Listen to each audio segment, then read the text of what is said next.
Hello, bookworms. Welcome to our end of the year live show where we're going to be wrapping up our year in reading. I'm joined by some of my favorite booktubers. If you guys want to introduce yourselves. Oh, we didn't pick an order. So first, just go for it. Okay. You go, Madeline. Okay. Hi, I'm Madeline. My channel is called Novel Inc. I also run a blog called Novel Inc. And we're supposed to say what we're currently reading? Yeah. Okay. I'm reading two things. I'm reading Death Prefers Blondes by Caleb Rarig, which comes out in January, which is like the most fun thing. And I'm slowly making my way through In Other Lands by Sarah Reese Brennan, which is one of Jane's favorite books. It is. And I'm Jane. My channel is It's Jane Lindsay. I'm currently reading Rage Becomes Her, The Power of Women's Anger. It's a nonfiction book that came out in September, and it is great. I'm Alexa, and I blog and have a channel all under Alexa Loves Books, and I am currently reading 100 Summers by Beatrice Williams, which is surprisingly compelling. I didn't expect that. It's historical fiction, which is why I said I didn't expect it. And I'm also trying to finish reading Circle of Shadows by Evelyn Skye. I am Kristen, and this is my channel. I'm also currently reading 100 Summers because I'm buddy reading it with Alexa. She's a little further into it than I am, but I'm also really enjoying it. And I am just about finishing up my reread of The Life-Changing Magic of Tidying Up because I like to read that around New Year's every year. I love that. Okay, so the questions that we're going to be answering today are kind of adapted from Jamie at the Perpetual Page Turner. She does like a year-end survey every year. I think this is like the 8th or 9th year that she has done it, but there's like a lot of questions. So we have like picked the ones that we liked best and added in a couple of new questions and just kind of like molded it to fit what we wanted to discuss. So first we're going to start with like stats. So I guess we'll go in the same order that we introduced ourselves in so that we are not trying to figure that out again. First, let's have everyone tell us how many books they read this year. Okay, so I'm currently sitting at 168. Probably, I'm hoping to get to 170 by the end of the year, and I'm currently reading two things conveniently, so I think that will happen. Yeah.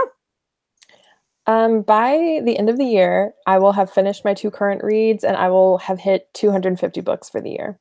That's amazing. That's insane. Yeah, that's a great combo of reading quick and having no social life. I am currently at 201, but if I also finish the 2 books I'm reading, I hope I will, then I will be at 203. That is awesome. I have read the lowest number of books. I've read 125 books once I finished reading The Life-Changing Magic of Tidying Up, and I'm probably not going to finish 100 Summers until early January. Still a lot of books, though. Yeah, I'm still happy. Oh, yeah. Which actually was really funny. I think I read the exact same number of books last year as well. Same here. Same here. Really? Yeah. It was like strange when I was going through stats. Yeah. How many pages did you read? I am at 49,573 according to Goodreads. When I finish these 2 books, it will be 75,702 according to Goodreads. Again, bows down to your reading Yeah. Queen of Air and Darkness with that last minute bump. Yeah, true. I am currently at 69,960. I don't know what it'll be after the other 2, but I doubt it'll be more than 70,000. Wow. I am at 41,761. So many pages. I know. Yeah, you can totally see that Kristen reads more fantasy than I do because her page number is almost the same as mine, but we read really different amounts of books. How many rereads did you guys do this year? I did 13. I did 20. I did 29, which is shocking to me because I did not plan that, but it happened. And I did 9, which is also the exact same number as last year, which I thought was so weird. That's so funny. Oh my gosh. All right. Next is, do you use the Goodreads challenge? And if you do, did you make your goal for the year? Yes, mine, I usually set it at 120 because that averages out to 10 books a month, and I met that. Yes, I set my Goodreads goal just at 100 every year, knowing that I'm going to surpass it. But yes, so I always do the Goodreads and I always have 100 and usually go over that. I usually set mine at 150. That's like my base goal. So I hit that one and then I was like, maybe I can hit 200. I didn't change it, but I did. So now I feel better because I hit the secondary goal. Mm-hmm. I always set mine at 100 because that's like my base doable number. This year actually was the first time that I lowered it to 75 because I was like, I want to read a lot of like longer adult fantasy books, but then I almost hit it. Like I was pretty close to like being way ahead of my goal. So I was like, you know what, I'll just put it back up to 100. So I did that and I did make that, thankfully. Yeah. Mm-hmm. What genre did you read the most from?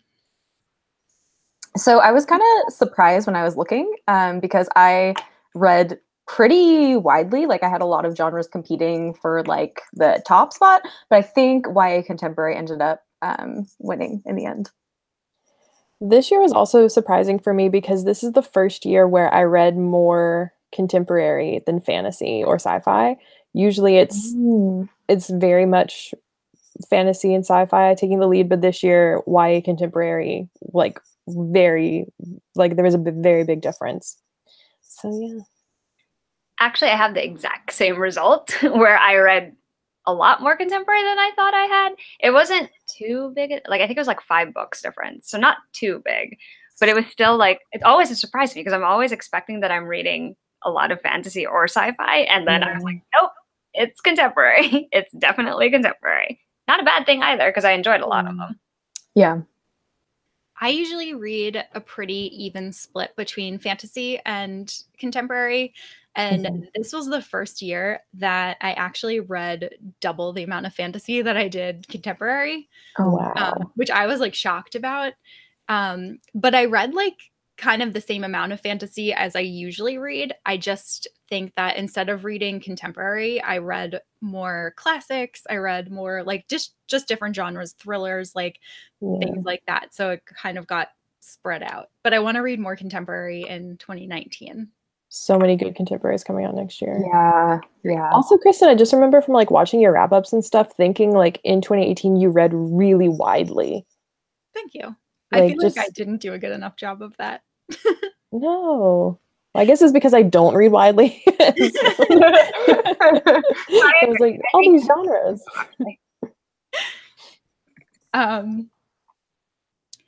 Okay. Did you manage to read more books or more pages compared to last year? I'm going to end up reading the exact same number of books. But page-wise, I read like 2,000 pages less than I read last year, which I think is because I read all of the Ghost of the Shadow Market novellas and like those all counted toward my goal, but they're all like really short. So yeah. I read more books and more pages than last year. Same as Jane. Also read more books and more pages. I have no idea how many more pages, but definitely more pages. Yeah. So like I said, I actually read the exact same number of books as I did in 2017, which is weird because I felt like I read less this year. And then I also did read less pages this year, which I thought was weird because I felt like I read longer books. Yeah. So I was like totally surprised. Apparently last year I read 44,248 pages. So I read about like 2,500 more pages last year, which I was not expecting. Yeah, same. What was the worst book that you read in 2018? So I picked 2 for this question. If we're talking about just like bad, it was When We Caught Fire by Anna Godbersen. It was just not good. I have a whole review on it. But then I think if we're talking like in terms of like book that I found really harmful to me personally, it was a literary fiction book called Everything Here is Beautiful by Mira T. Lee. And I really hated the mental illness rep, did not appreciate it.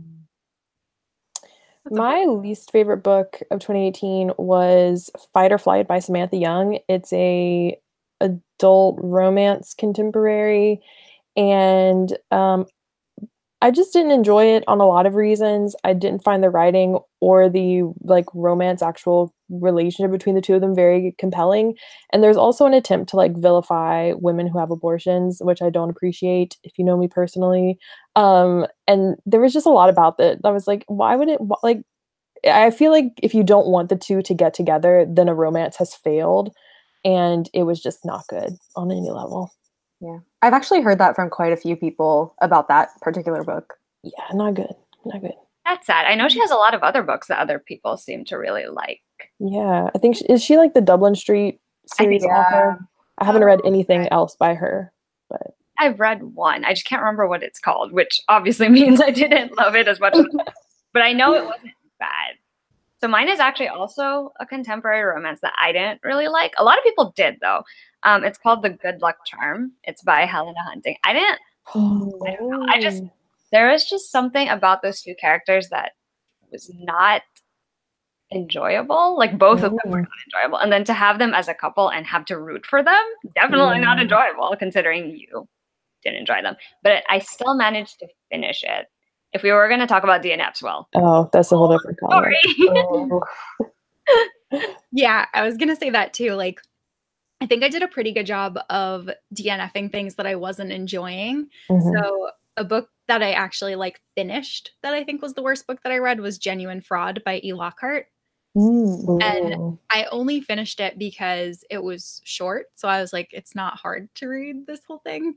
But it was like not at all what I wanted from it. It was just bad. Yeah. I read that one, I think in 2017, and I think I gave it like 2 stars. So I'm with you.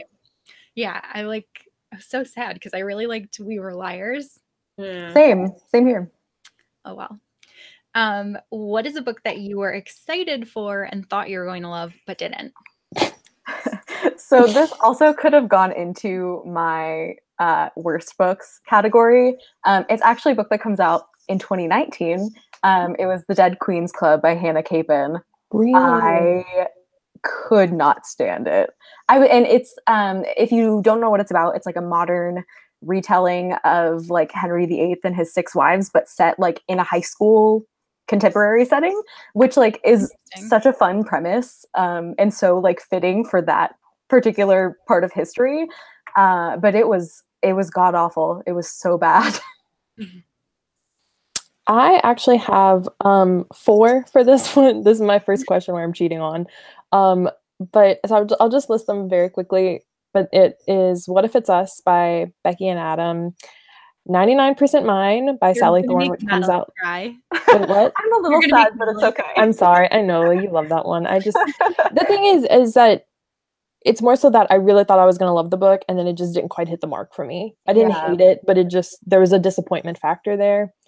99% Mine by Sally Thorne, which comes out next month, which I just have a lot of problems with. Leon the Offbeat, sorry, Madeline. It's okay. And then the last one is the most like personally shocking, is Famous in a Small Town by Emma Mills. I'm with you on Famous. We read it together. You already know this. I actually don't disagree about it. I liked it enough, but it wasn't Emma Mills amazing. Yeah. It wasn't the usual magic from her. I'm so worried. Alexa just gave me her arc to read, and I've been like still looking forward to it, but I know all of you didn't love it. So now I'm like very scared. I'll be interested to hear your thoughts. Same. Yeah. Also, Kristen, in the chat, someone said that they're currently reading Winter Spell. Oh no. That was one of my least favorite books ever. I think actually I don't know if it was the first one, but my friend Cassie and I used to do a book club together, and we read Winter Spell. So there's like an hour-long book club on my channel talking about how much I don't like Winter Spell. Remember that. Okay, so I have 3. This is the first time I'm going to have more than one.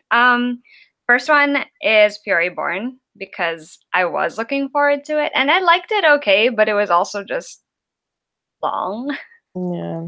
And like, I don't know how to explain it. It's like one side was more interesting for me than the other side, so like half the book I was like, oh, I don't want to be reading this anymore, and the other half I was like, well, this is great and I want to know what happens. So that was not fun. I also have to say that I did not love Grim Lovelies by Megan Shepherd as much as I thought I would. Like, the premise of that one sounded right up my alley, and it was okay, but I also was like underwhelmed by most of it. Like, the character development, the story was decent, but the character development really bothered me because it literally only develops the main character, and even then it's not necessarily like the greatest character growth in a novel.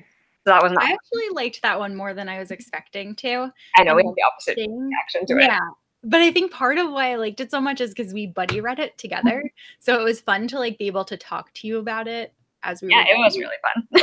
That was like the highlight of it. Yeah, I think if we didn't buddy read it, I wouldn't like it as much as I did.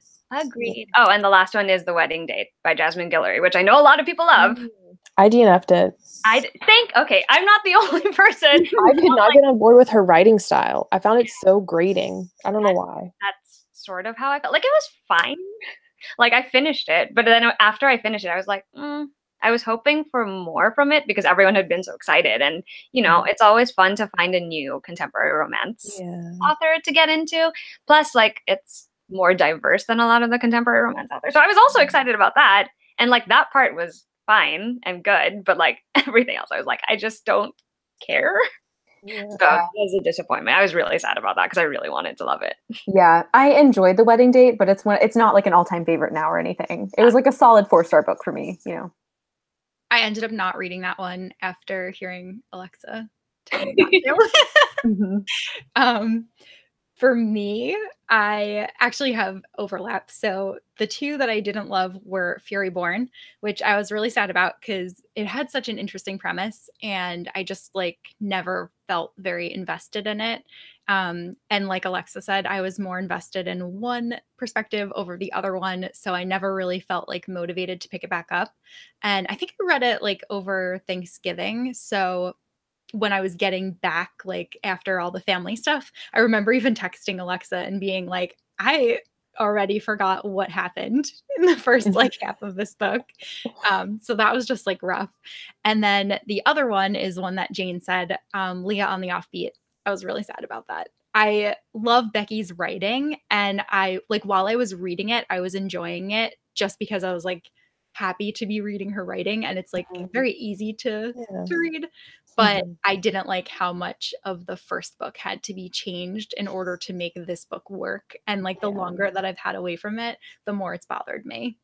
But I didn't like hate it. I was just sad. I still own it.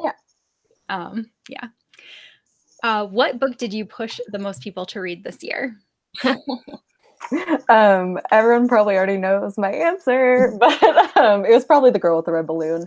But the thing is that like I had a couple friends who like actually picked it up this year, Jane included, but like I bought it for like a ton of people, but they haven't like read it yet. If that makes sense. So I don't know, but for me. Yeah, I thought it was great personally. Also, A Heart and a Body in the World, probably. I think because I read that pretty early, and I think a lot of my friends were like, "Oh, now I need to read this." I actually requested an ARC of it because of your ARC review, Madeline. Thank you. It was one of my favorite books of the year. That was sent to me, and I was like, I don't really know. And then I saw both of your reviews, and I immediately like took it out of my unhaul pile, and was like, all right, I have to read this. Yeah, you do. You really do. That's good. Okay, my choices for this one are either Strange Grace by Tessa Gratton, because I think I just like convinced some people, like there were a few friends who were like, I have this, and I was like, no, just give it a try. And then also pretty much anything by Emma Mills, I try to really push on people because I think that she's someone, even if you don't love YA contemporary, you'll get something out of her books. And just, I think those are my two. Yeah, I picked up Strange Grace because of you and because of Julie, because I heard you both loving it. So I'm so glad I did. Now it's on my favorites of the year. And Melanie too. Melanie also.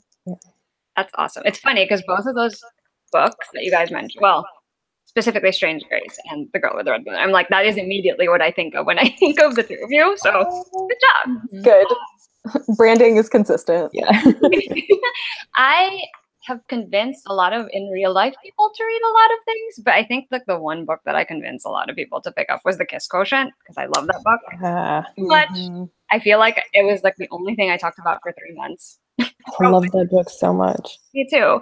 That's one. And then the other one is a more recent one.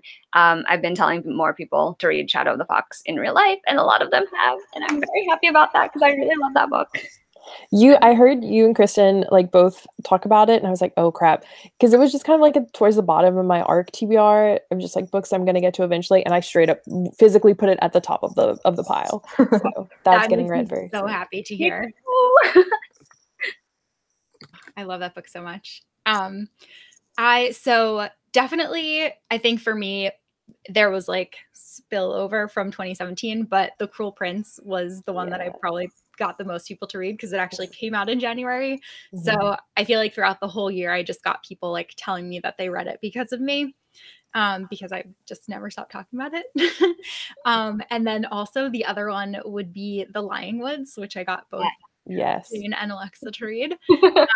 I really love Ashley Elston, and I really want more people to read her books because they're so good. And and also I agree with Alexa, though. I'm like pretty certain that Shadow of the Fox will be the next book that I literally shove down everyone's throat. Yeah. Jane got me The Lying Woods for Christmas, so now I'm ready. I'm ready to join you guys. That was the first one I read by her too. And I was like, I didn't really know what to expect, but I had high expectations because of Kristen. And thankfully, like by the time I was like halfway through it, I'm like, okay, listen, I just need to keep going. Like, I don't care how long it takes me. Yeah, I was like very surprised because you would think that it's a thriller, but it really was more like contemporary.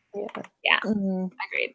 Strange marketing, but I love it. So actually, next question, which I kind of just answered, but best series starter. Yeah, for me, this came as like a total surprise to me how much I love this book. But I'm gonna go with An Absolutely Remarkable Thing by Hank Green. I loved it. A series? It is, yes. Be warned, because it does, and it ends on a huge cliffhanger. So if you didn't know that it was going to be a series, now you know. But I was just so like dumbfounded by how much I enjoyed that book, and now I just need book 2 immediately. Wow. Yeah. I don't really have an answer for this one because I don't think that I started any new series, and the few like series starters that I have read, I wasn't that impressed by any of them to say that they're a favorite or that they're the best. And then I reread a couple series, like The Cruel Prince. I reread that this year, so I don't have like a true answer for this one. I haven't read a lot of series in 2018 for some reason. It was a lot of standalones. Not a bad thing. No. Since you read more contemporary. Yeah. That too.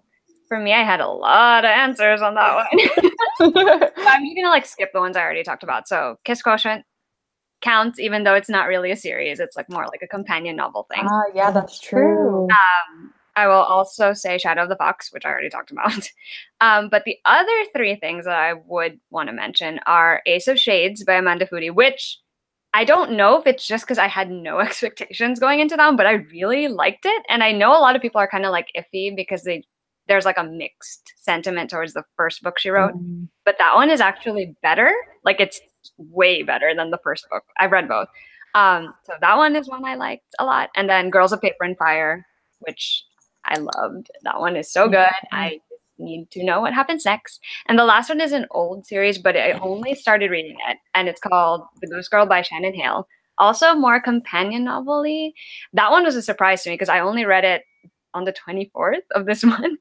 And I was like, I don't know if I'm going to love this one. And then I read it, gave it 5 stars, and immediately told Kristen, I was like, you should read this now because it's so good. And I plan to. I'm excited. Mine, I only have one answer for because it is Shadow of the Fox, and it shall share the spotlight with nothing else. What do you think was the best sequel that you read this year? Okay, I have 2 answers. One of them is, again, not going to be shocking to anyone. It's The Spy with the Red Balloon by Catherine Locke, which actually is not technically a sequel. It's a prequel and it's a companion. So like the 2 stories are totally independent of one another. They're just set in the same world using the same magic. But it was like just as excellent as I had hoped it would be. And then my other answer is Chainbreaker by Tara Sim, which was the sequel to Timekeeper. And the third book comes out in January, and I'm so excited. Yeah, it's such a good series, and I feel like it's really underread and underrated. And the audiobooks are also great. So I read I read Timekeeper and then just completely forgot to continue on. I'm gonna make a note for myself. But my answer to this, I only had one, and it is, of course, The Wicked King. If you know me, yeah. It like, man, it left me shook in all the ways. But yeah, definitely The Wicked King. Well, I'm gonna second that because obviously The Wicked King was so great. But I also wanted to say that I really loved Legendary, which I was not expecting. I didn't think I was going to love it as much as the first, but I love it more than the first. And I think it's because the person who's narrating it, who is the sister, is definitely a more fun perspective for me to follow, which I liked a lot. And other book that I'm going to mention is The Darkest Legacy by Alexandra Bracken, which is kind of weird because it's not a series starter. It's also not technically a sequel, but I'm just going to throw it in there. It was just interesting, again, reading from a different character's perspective. So this character sees the world a different way, sees herself a different way, and it just made everything very, very interesting for me. I also concur that The Wicked King is by far the best sequel that I read this year. And then I also had two honorary mentions, one of them being Legendary. I really loved that one. It was a lot better than Caraval, which I had liked anyway. And then the other one is Thunderhead by Neil Shusterman. I thought that was a great addition to the series. I cannot wait for the third one. But there's no release date or anything yet, which is so sad. That is very sad. Yeah. For the record, I also loved The Wicked King. It just didn't make my top things. Okay. That's fair. Understandable. What about best series ender? You guys are gonna hate me. I said Leah on the Offbeat. I didn't really read many series enders this year. That was one of the only ones that I genuinely really enjoyed that I read. And I know that a lot of people have a lot of problems with Leah. Totally valid, totally get it. I just personally saw a lot of myself in that story, and I just liked how everything resolved for the Creekwood gang. Yeah, that's legit. Kristen, Isabella wants to know if you liked The Wicked King more than Cruel Prince. I was actually just typing a response. Sorry. I was worried about checking the chat. So overall, I like The Cruel Prince better than The Wicked King, but I still love The Wicked King, and I thought it was an amazing installment. I agree. My answer for the best series ender is that I read a couple series enders, but I didn't love them. Muse of Nightmares and Queen of Air and Darkness. I read both of them. I had a lot of feelings about both of them, but I rated both of them 4 stars with a lot of trepidation, and with some caveats. But so I guess it would be the two of them because they were the strongest series enders that I read, but I had feelings about them. Yeah. I could not watch my vlog. Yeah, I could not in good conscience put Queen of Air and Darkness for this answer. That's fair. I did because I'm trash. Well, no, it was so compelling. And I read that entire thing in 14 hours and nothing could have pulled me away from that book. Same. But I reached a point where I was just what? Yeah. How did we get here? But I'm still so happy at the end of the day with a lot of what happened. Unlike Muse of Nightmares, I was really confused by a lot of that book, but it's fine. Anyway. I have a few. I am going to say Gone Rogue, which is the second graphic novel from the Lunar Chronicles graphic novels. I really like that one. I just like how it wrapped everything up and made me very happy and warm and fuzzy at the end of it. I also am trash and will say that Kingdom of Ash is obviously one that I loved. I have very subjective feelings about that book. And even though objectively, I know a lot of people have a lot of problems with that series, subjectively, I just love it because I am attached to it in a very personal way. Yeah. So the ending for me was very emotional and very intense. I'm pretty sure Kristen can attest to that because I know she was around for the beginning of me freaking out over it. And then I had to stop because she was still reading it. But yeah, that was a very emotional experience. And then obviously I'm going to say Wild Card because I really enjoyed that one a lot. Oh yeah, wild card. It was really fun to read, and I also think that the way it ends it's very anime. Oh yeah. Just the way it Yeah. starts out and the way it ends, which is why it appealed to me so much, and I just really, really enjoyed that one. That like epilogue was everything. So anime. Yeah. For me, I also said Kingdom of Ash, of course. That was like, I feel like I've invested so much of my life in that series, so it was a really nice like send off. It was like the end of an era for you guys. Yeah. And I was so pleased with how it ended because I like A Court of Wings and Ruin was like not the best series ender, so I was like kind of worried, but I thought Kingdom of Ash was like really solid and really like did what I wanted it to do, even though it also made me cry a lot. And then also on my list, I put Muse of Nightmares. That one I really, really loved. I didn't feel confused when I was reading it. I think like part of why I love it so much is because it's really interesting to have a fantasy novel where there are two different sides, but it's not like a good side and an evil side. It's like two sides that need to just like work together to coexist. So I think that's like why I have so much love for it. And then also those little Easter eggs at the end. Yeah. And then also I put Queen of Air and Darkness because while I don't think that it was her best work by any means, I was so entertained while I was reading it. So for me, it was like a best series ender because I was so highly anticipating it and because I love those characters so much, but I recognize that it wasn't like the best book. Yeah, I would second that for sure. Who's your favorite new author that you discovered in 2018? I have a lot because I discovered like if we're talking like just new to me authors, Katrina Lino and Carly Sorosiak are two of my favorites I discovered this year. They both write YA like contemporary with like a little bit of fabulism thrown in there. And then I think my favorite author I discovered this year is one that I just discovered this month. And she's a nonfiction author. Her name is Jennifer Wright. And I just fell in love with her books and I've read all of them now and I just discovered her at the beginning of this month. But she wrote this book called Get Well Soon. This is like all of you are probably like, what is she talking about? But she wrote this book called Get Well Soon that was like all about history's worst plagues and the people who fought them. Wow. And just the spin that she puts on this history, I just thought was so smart and it's really accessible without feeling like she's condescending to you or that the content is being dumbed down. And it was just so excellent. And now I've read all of her books. She has a book called It Ended Badly about 13 of the worst breakups in history. That was really fun. That sounds I need to read these. Yeah. And she has one called Killer Fashion. And it's all about like fashion garments throughout history that were deadly. Like it's just so fun and so good. I love it. That's so cool. I'm definitely going to read the Killer Fashion one. Yeah, I had a feeling you'd be into that. It's on Hoopla if your library uses Hoopla. Oh, okay. Thank you. Were those all of yours, Madeline? Oh, sorry. Yeah, that's done. I had really way too many, so I just picked a couple that left the most impression on me, I guess. So one being Tessa Gratton because of Strange Grace. I still haven't read anything else of hers, but I plan to read like the Queens of Innisleer and stuff like that.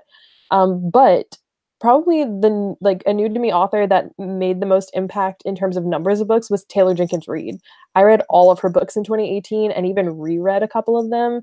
And I just totally felt that's a genre that I would have never really gravitated towards, and I wouldn't have picked up those books if they hadn't come highly recommended, but I loved them so much.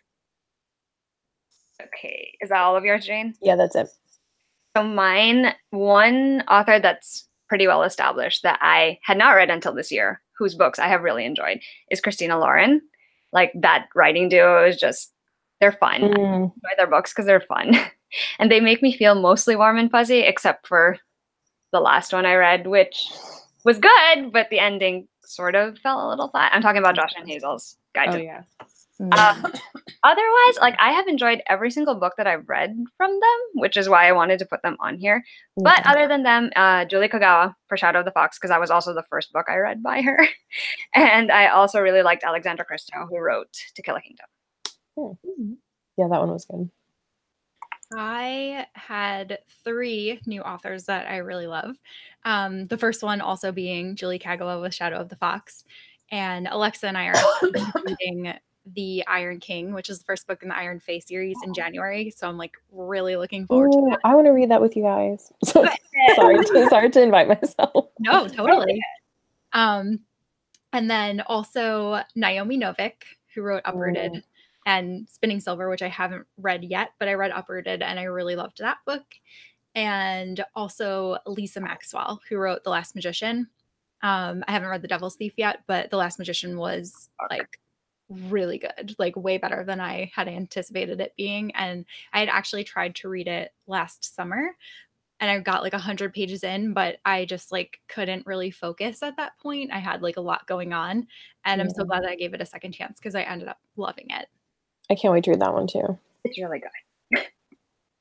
What was the most action-packed, thrilling, or unputdownable book of the year that you read?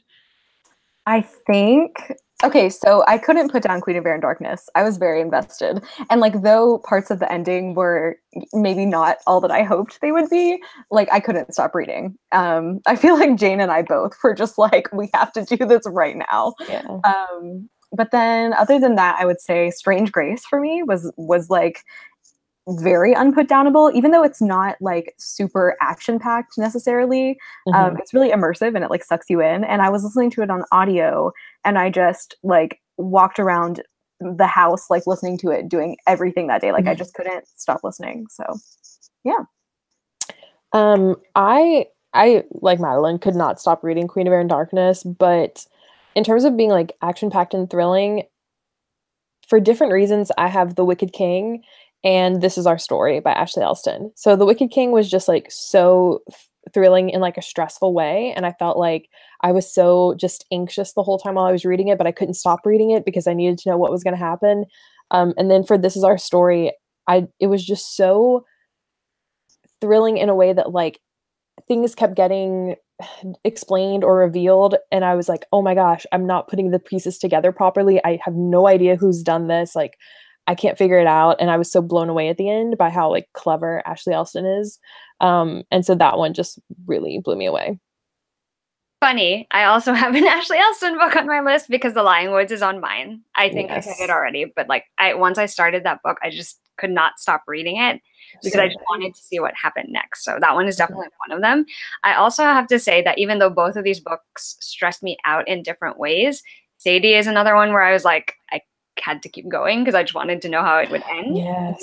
Yeah. It was really, and also the pacing of that one was really like good in the sense that it just kept hooking me in and just being like, I just want to keep going.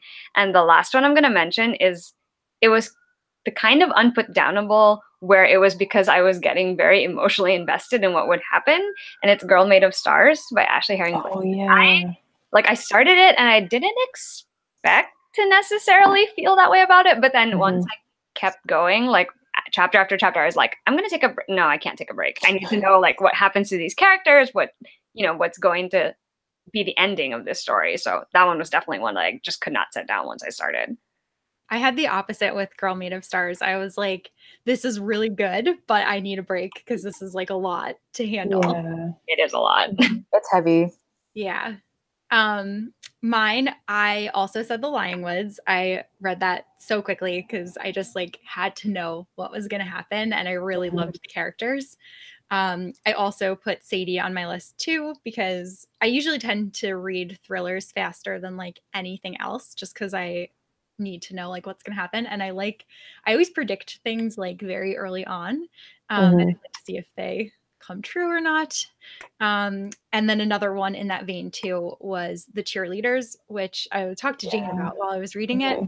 And while it wasn't like my favorite thriller, like it was weird, but I like couldn't stop reading it, even though I wasn't like super into the story, if that makes sense. Yeah, I think those were and also like for unputdownable, I would also say Wicked King and Queen of Air and Darkness. And Kingdom of Ash, I had to take some breaks too. Damn, I took a lot of breaks reading that one. Yeah. Yeah. All right. Book you read in 2018 that you'd be most likely to reread next year? Yeah, for me, it's The Spy with the Red Balloon by Catherine Locke. Just because I like The Girl with the Red Balloon is a book that I feel like I can read over and over again and like every year and get something new out of it every time. And next year, I really want to reread Spy before rereading Girl. Mm-hmm. Yeah. I have a lot of books I could see myself rereading. I'm a big rereader, but the top three are definitely The Wicked King because I just wanted to reread that as soon as I had finished it. I'm definitely planning to reread Queen of Air and Darkness sometime in 2019 just because it's such a dense book and so much happens that I want to return to it. But also Starry Eyes by Jen Bennett. I actually want to reread all of Jen Bennett's books next year in the lead up to Sirius Moonlight coming out in April. I have an arc of it, but I want to reread her first three before reading that arc. Oh, that'll be a fun reread. I love her books too. I love them. Yeah, she's so fun. I could probably use a reread on some of her stuff just because it's been a while since I've read a lot of it. Yeah. Well, let me know, Madeline. We can buddy read. Yeah, definitely. We can add on a Dark Artifices reread to our. I actually worked out a whole Shadowhunters project for us, Madeline. I would text you about that later. Excellent. I'm ready. I'm looking forward to whatever it is. Yes. We'll get Alexa in there at some point. Yes, it'll be great. I definitely concur about The Wicked King because I will probably reread it before the next one, of course. And then I am definitely going to reread Shadow of the Fox before the next one. It's mostly like series that I just want to reread before then. The only one that is not is The Kiss Quotient, which I would probably just reread just for fun. I read that like 3 times in 2018. I loved it so much. I've read it all the way through once, and then I've read parts of it since then. It was so cute. I just finished that like last week, I think, and I really liked it too. I tend not to reread contemporary though. I really only reread fantasy for some reason. So my list is Shadow of the Fox. I am so excited to reread that one. Like like as soon as I finished reading it, I was like, I want to read it again, which doesn't happen often for me with books. And then also The Wicked King, of course. Definitely planning on rereading that. And another one, which was already a reread anyway this year, was Name of the Wind. I think I will probably read that again next year because I really enjoyed my reread and falling into like a deep, dark conspiracy theory hole of the internet. It was a lot of fun. What was your favorite cover of a book that you read in 2018? So I have 2 answers for this. In terms of like general beautiful aesthetics, probably Always Never Yours. It's such a good cover. The 2 of them have gotten great covers for both their books so far. And like, do they really have a ton to do with the story? No, but they're beautiful and I like staring at them. But in terms of like a cover that I feel like really encapsulates the content of the book, probably Her Body and Other Parties by Carmen Maria Machado. I just think that cover is so haunting, and it's like, having read the short stories in that collection, I think it's like perfectly fitting for the vibe of that collection.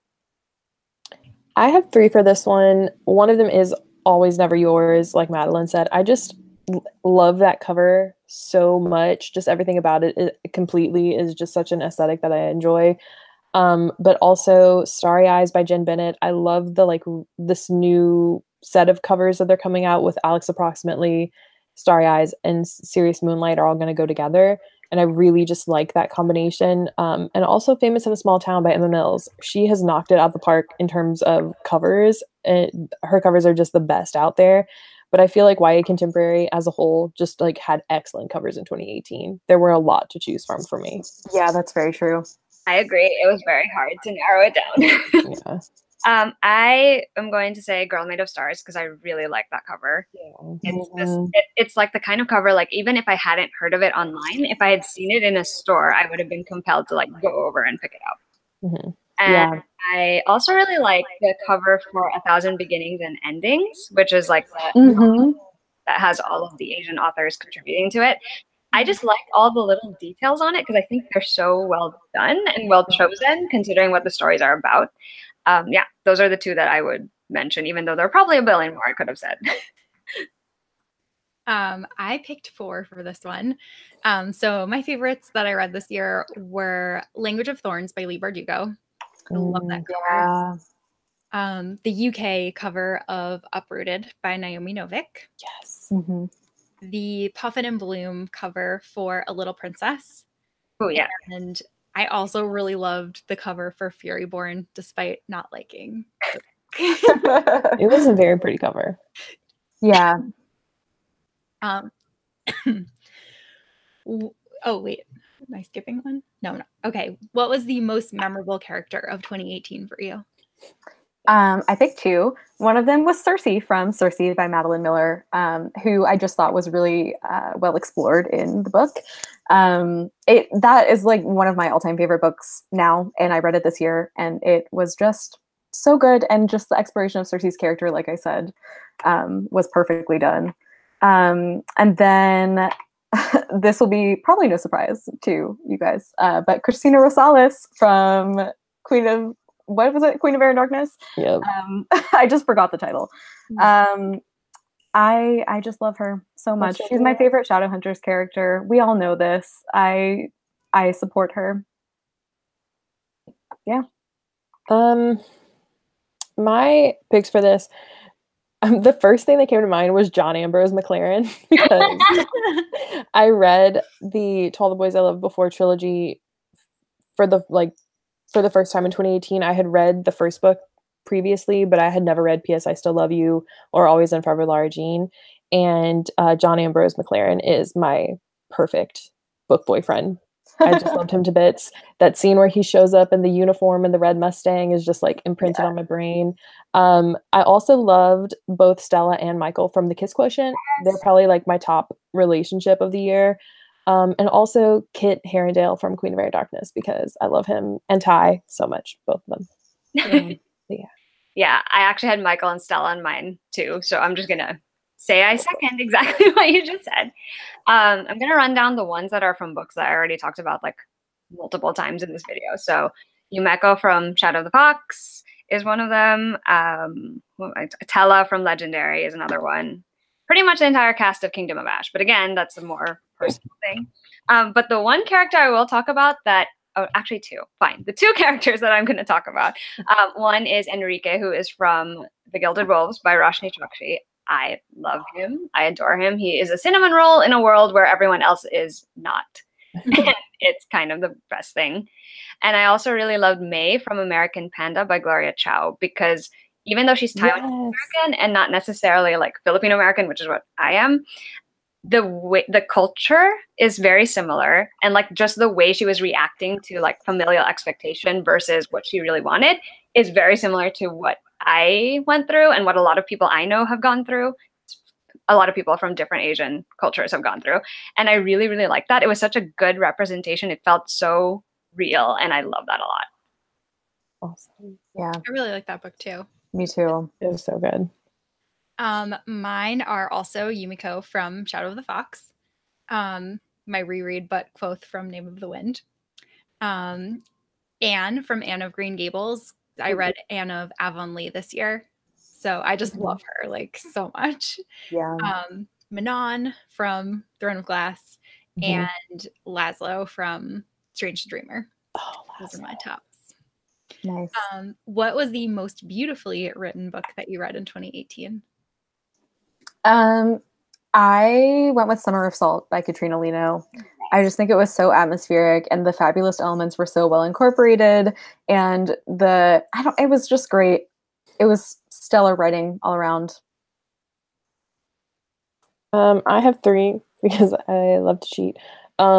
Spinning Silver by Naomi Novik was just like very quietly beautiful, and I loved that. Strange Grace, of course, because my favorite book of the year. Big yes to that. Yeah. And also Wild Blue Wander by Carly Stroziak, Really because that book just like burrowed into my heart, and it spoke a lot about grief and about fractured families. And there's this like, is it magic, is it not element to the story that was just really, really beautiful to me. And a lot of it takes place during winter. And for some reason, going along with Spinning Silver, like if a book is well written and it is about winter or coldness or snow, for some reason I really love that and find it very beautiful. So that was a big plus for that one too. Well, I only have one answer, and it's technically exactly the same as Jane's. I also said Spinning Silver, and it's sort of related to the same thing you said, where like you like reading about how winter can be described as a setting for a book, or like the season in a book. Yeah. But what I liked about Spinning Silver especially is that it was so immersive, because I was reading this like in the dead of summer, so it was like boiling hot outside, but I still felt like I was in this winter, which I really loved. And I thought that was so clever. Plus the way she orchestrates the story where all of these characters are building to something is also very well done. It was great. I'm so excited to read that. Mine were Shadow of the Fox, of course. I just felt like the setting was so vivid. Like I was telling Alexa while I was reading, like even if she didn't give the longest description, I like my mind was just filling in blanks and I was just seeing like an anime in my head. Also, I really loved The Prince and the Dressmaker. I thought that was awesome. And also Uprooted. Those were like my top 3, I think, for beautiful. Yeah. What was your most thought-provoking or life-changing book that you read this year? Hands down, A Heart in a Body in the World by Deb Coletti, for sure. Yeah, I still haven't stopped thinking about it. Probably never will. Yeah. In terms of like thought-provoking, I have read some really good nonfiction this year. Like the book that I'm currently reading, Rage Becomes Her, has just been like a continual mind-blowing moment. And I also read A Life's Work, which is about Dr. Willie Parker, who is the only abortion provider in Mississippi. And it's about like his journey to become like where he is now, and especially as like a man of deep faith. So those are the most like thought-provoking, but in terms of life-changing, I would agree A Heart in a Body in the World by Deb Coletti kind of just like broke me in the way that it was so impactful and relevant and timely and just beautiful. So yeah, that's mine. For me, I have 2. So the first one is something Kristen actually mentioned. I read The Life-Changing Magic of Tidying Up at the beginning of the year. And it wasn't so much like me actually following every single step in that book. It was just like the spirit of it, I think, that was so impactful on me, because it sort of felt like I was recognized in a way by someone who I had never met before, because a lot of the attitudes she has are very similar to attitudes I have, which was really nice. Plus, I learned new things from it. But in terms of something that just kept me thinking about it after, and thinking about how it is something that happens a lot, which is a tragedy, really, is Girl Made of Stars. Like, honestly, I could not stop thinking about that book for like 2 weeks after I finished it. And then I proceeded to keep thinking about it in different situations. So I was like, until now, I'm like, there's so much for me to like think about in that book, depending on which character I'm focusing on. So I think that's the best answer I could give for that. Yeah. I also said The Life-Changing Magic of Tidying Up, which was a reread for me, but it's still like, I just love the principles of it. And I think it's good reinforcement from last year when it was extra life-changing for the first time. And then as far as fiction goes, I thought Thunderhead really had me thinking a lot. I love all of the philosophy that goes into it, and all of like the journal entries that you get from the different sides. And I think it's so interesting how the same set of rules and laws can be interpreted so differently among people that are supposed to be united. And then also the third one is Young Jane Young by Gabrielle Zevin. Yeah, I read that last year. That was really good. I was not expecting to enjoy that one as much as I did. And that one is an adult fiction book, and it follows a girl who, it follows, hard to, I don't want to spoil things. How do I explain this? I feel like the blurb spoils most of it. I guess that's true. Well, basically, like the main thing that happens is that there is a senator that has an affair and cheats on his wife, and he basically gets to go on living like normally. And then the girl is really the one that gets all of the repercussions, and her life is so negatively impacted. And it's like so true to what would happen in real life. And it just like, it made me so mad, but it was also kind of empowering, the book. Yeah. So I really liked that a lot. Yeah. Agreed.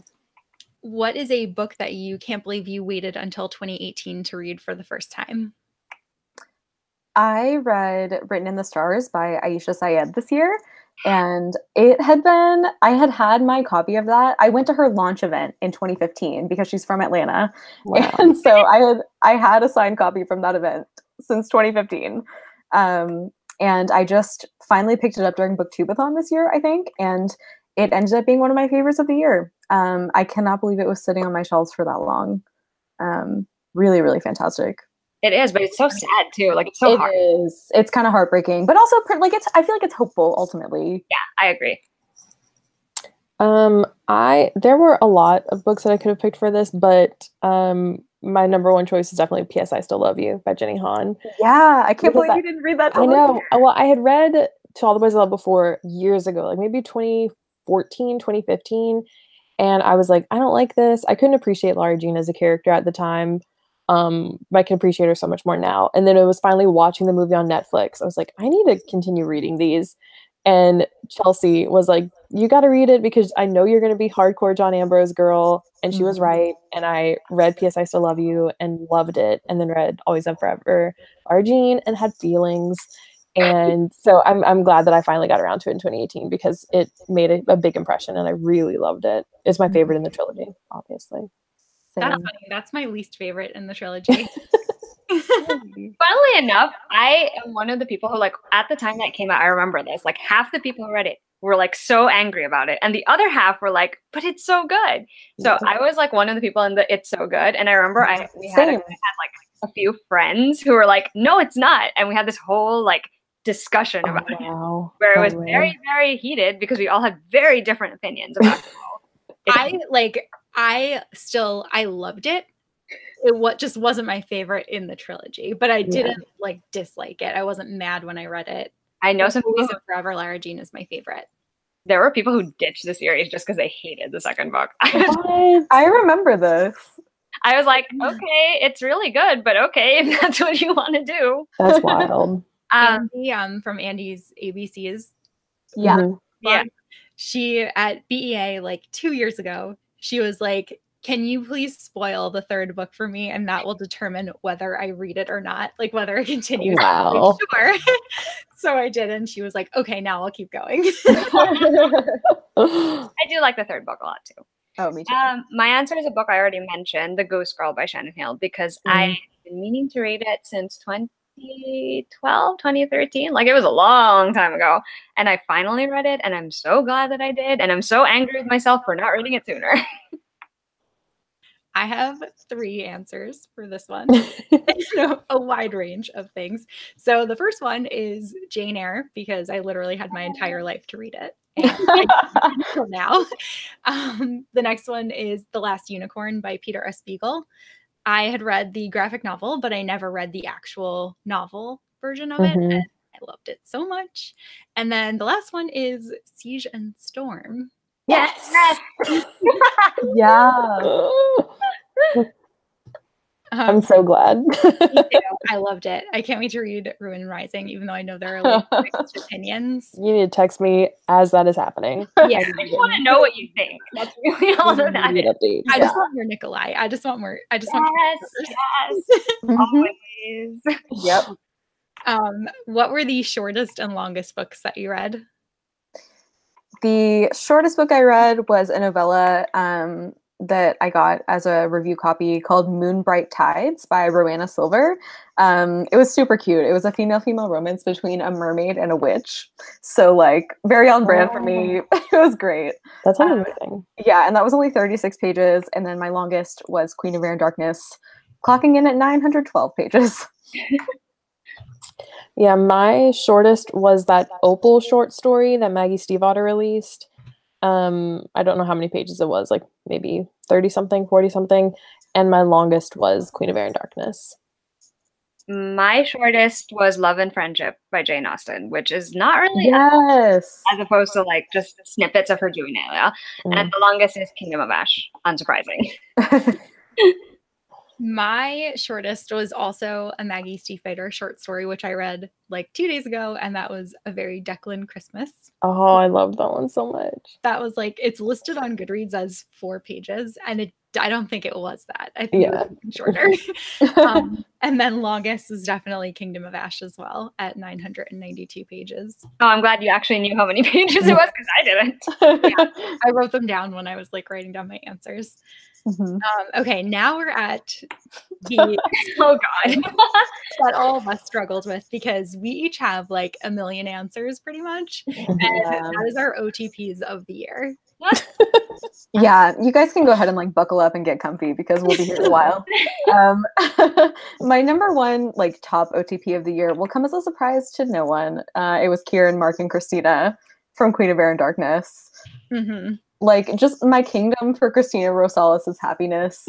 And these two boys are who make her happy, and I'm all for it. I also, let me pull up, I published a whole blog post on this week, so let's go take a look. Carden and Jude, for sure. Oh, yeah.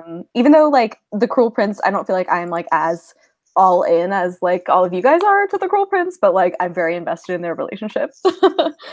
And, there were a couple queer relationships I really liked this year. Theodora and Chelo from The Brilliant Death by Amy Rose Capetta. Yeah. That was good. That was a good one. Val and Marion from Sawkill Girls. Stella and Michael from The Kiss Quotient I have on here. Zori and Lennon from Starry Eyes. Yes. Yeah, that was like a very ship-worthy romance for me. I just have to say that when stuff happens in that tent, I was all in. I was rooting for it. And controversial, but I said Leah and her love interest. I'm not going to say who her love interest is in case you haven't read it, which it seems like almost everyone else has hated, but I was a fan. I think that's all. Okay, mine are also Stella and Michael from The Kiss Quotient. They were just like so good. I will also say John Ambrose and Lara Jean from Because I Still Love You. Then we have, of course, Jude and Carden because wow. And now having read The Wicked King, just wow. Yeah. Oh my gosh. No spoilers, the tension is there. And then Ty and Kit from The Dark Artifices. And even though it's like not actually a thing at this point, but I have a lot of faith in the Wicked Powers and I see where we're going with this. I'm playing the long game with this OTP. Yeah. And then also because Madeline and I reread The Infernal Devices, I have my Jim, Tessa, Will OTP3 situation. Because barring the Parabatai business, I believe that the three of them would have very happily been in love. Yeah, I wholeheartedly second that. See, I haven't even read it, and I think the three of them should have ended together. Yeah. You heard enough of us talk about it at you. So I actually know how the romance plays out. So I'm like, whatever, like, it's fine. Yeah. But like, I concur that it would have been better if all three of them could have ended up together. Okay, so also Michael and Stella from The Kiss Quotient, because obviously, a lot of feelings for that. Of the Shadowhunters books, I have only managed to reread the first trilogy this year. So I'm just going to say that I really love Magnus and Alec because I have always loved Magnus and Alec, and they're still, like, until now, they're still one of the OTPs in that series that I just, I love them so much. Like, I really have a lot of feelings about that. I also will say Lyra and Elian. I was going to say their ship name. Lyra and Elian from To Kill a Kingdom because I really enjoy their relationship too. I'm going to say Dante and Tala from Legendary for reasons. I had a lot, clearly. A lot of the Throne of Glass ones, but specifically Dorian and Manon and Kale and Irene, who I love. And from Goose Girl, the main character and the person she ends up with, who I'm not going to tell Kristen about, so we're not going to spoil it, but if you read it, you probably know. Oh, and Yumeko and Kage. I almost forgot from Shadow of the Fox. Also on mine are definitely Jude and Carden for sure. Dorian and Manon from Throne of Glass. Alec and Magnus from Shadowhunters World. Zori and Lennon also made my list from Starry Eyes. Sorry, Jane, but Lara Jean and Peter Kay. I respect that. I respect it. I do. I believe in a Infernal Devices situation where maybe in college she and But I do love Peter Kay, and it made it so hard to watch the movie and be like, no, I still love Johnny. Yeah. So good in the movie. Yes. Yeah. So appealing. Yeah. Also on my list are Laszlo and Sarai. Also, who else do I have here? Rowan and Citra from Thunderhead and Scythe. Ooh. Clara and Hamlet from The Way You Make Me Feel. I just really love Hamlet, like more than anything. And then also Yumiko and Kage from Shadow of the Fox. Yeah. Also, I can't believe neither Jane or I mentioned this, but Arthur, Merwin, and Breen from Strange Grace. Oh my god. Oh, yeah, I'm surprised. Yeah. How did that completely skip my mind? I know. Wow. Wow. I love them so much. And who were your favorite non-romantic relationships of the year? I said Christina Rosales and Emma Carstairs. Yes. Air and Darkness.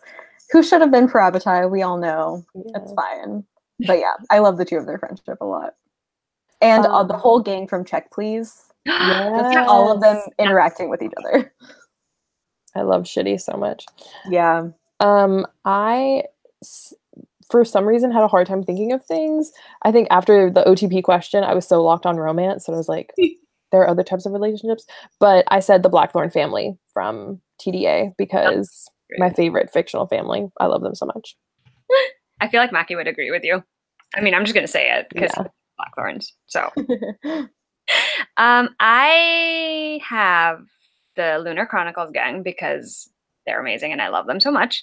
A lot of the rereads, actually, because I have the Black Betty gang who are from the Darkest Mind series. Yeah. I also really love Manon and her 13 from the Throne of Glass series. But the first two things I thought of when I thought about this question were two families. Michael's family from the Kiss Quotient, because I love them. Oh, yeah. And the Grant family from Morgan Matson Save the Date, who I also really just... Yes. Yeah, I love that. Like, I enjoyed their dynamics, even when it was, like, rough for them. It was just interesting to see how they all played against each other and as a collective. So that was really fun. Yeah. I have a lot for this one, too. Most recently, all of the sisters in the Penderwicks book, the first one, that was so good. Anne and Marilla in Anne of Avonlea. I also wrote the entire hockey team in Check Please. Yes. Team Avatar, because I read the graphic novels this year. Yes, excellent choice. They're just my favorite. The Song Sisters from Jupiter and Morrigan in Nevermore. Oh, yeah. I love their dynamic. Holland and her uncles in Roomies. I think they were so cute. Oh, yeah. And this is like a weird one, but Amelia and herself in Stay Sweet, because I feel like she just grew a lot over the course of that. And it was really like her kind of finding her place. What is your favorite book you read in 2018 from an author that you've read previously? I actually said Save the Date by Morgan Matson. I feel like this is the year of me really enjoying books that ended up getting really mixed reviews. I feel like you loved it too, though, because I feel like not a lot. Roomies has been my favorite of their recent stuff. Interesting. I loved Roomies. I also loved Save the Date too. Yeah, it was just so good. The family dynamics just like really struck a chord with me because it reminded me a lot of my own family. I don't know. I loved it. Lots of feelings. For this one, I chose I Was Born for This by Alice Oseman because I read Solitaire and Radio Silence, or I read Radio Silence last year, and I read I Was Born for This, which only came out in the UK, but I ordered off Book Depository and read it this year, and it's my favorite of her 3 novels. It's just really, really good. It's about a girl who's obsessed with this band and the boy who's the frontman of the band, and how over the course of a week in their lives they meet and how that impacts both of them. And it was just so good. I loved it. Sound really good. I really need to get to it. I have her on my TBR just because of you, basically. Oh. Me too. For me, I decided to skip on all the series because I'm pretty sure, because I'm continuing the series, you can probably guess that I love that book or that author. So Save the Date was on mine too. I also had Goose Girl, which I've been talking about forever, clearly. Spinning Silver is actually one that I liked the Yeah. books a lot, but I loved Spinning Silver, which I think is Mhm. funny because a lot of people feel the opposite. I don't know. I have to reread Uprooted to tell you if I like it more now or not. And then I have to mention The Gilded Wolves, even though it's not out yet. I really, really like that book way more than I liked. What is the first book? Oh my god, Star Touch Queen. Really? I like the Star Touch Queen, and I still have to read the second one, but I really, really Oh. love The Gilded Wolves. I love Rashani Chakshi. I can't wait to read The Gilded Wolves. I'm so excited. I have it pre-ordered. I'm ready. I'm pumped. It was so good. I also have The Gilded Wolves on my list. I actually felt like it was written by a completely different author. Like it was so different than the Star Touch Wow. Queen, but it was great. Also, Wicked King, obviously. Kingdom of Ash, obviously. Queen of Air and Darkness, obviously. And Anne of Avonlea. So lots of series, too.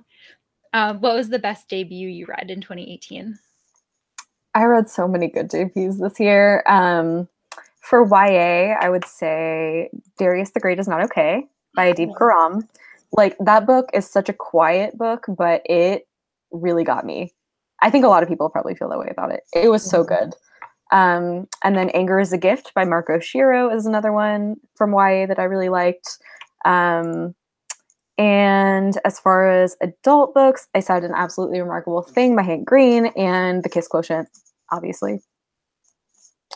I said for YA, Darius the Great is Not Okay by Adib Khorram. I was just blown away by how much that book ended up impacting me, and there were just so many layers to it. So it's like mental health rep, it's about like parent-child relationships, it's about identity and like feeling like you're not a part of parts of your own identity. So it was amazing. And then for non-YA, I chose The Kiss Quotient by Helen Huang because it's just so good.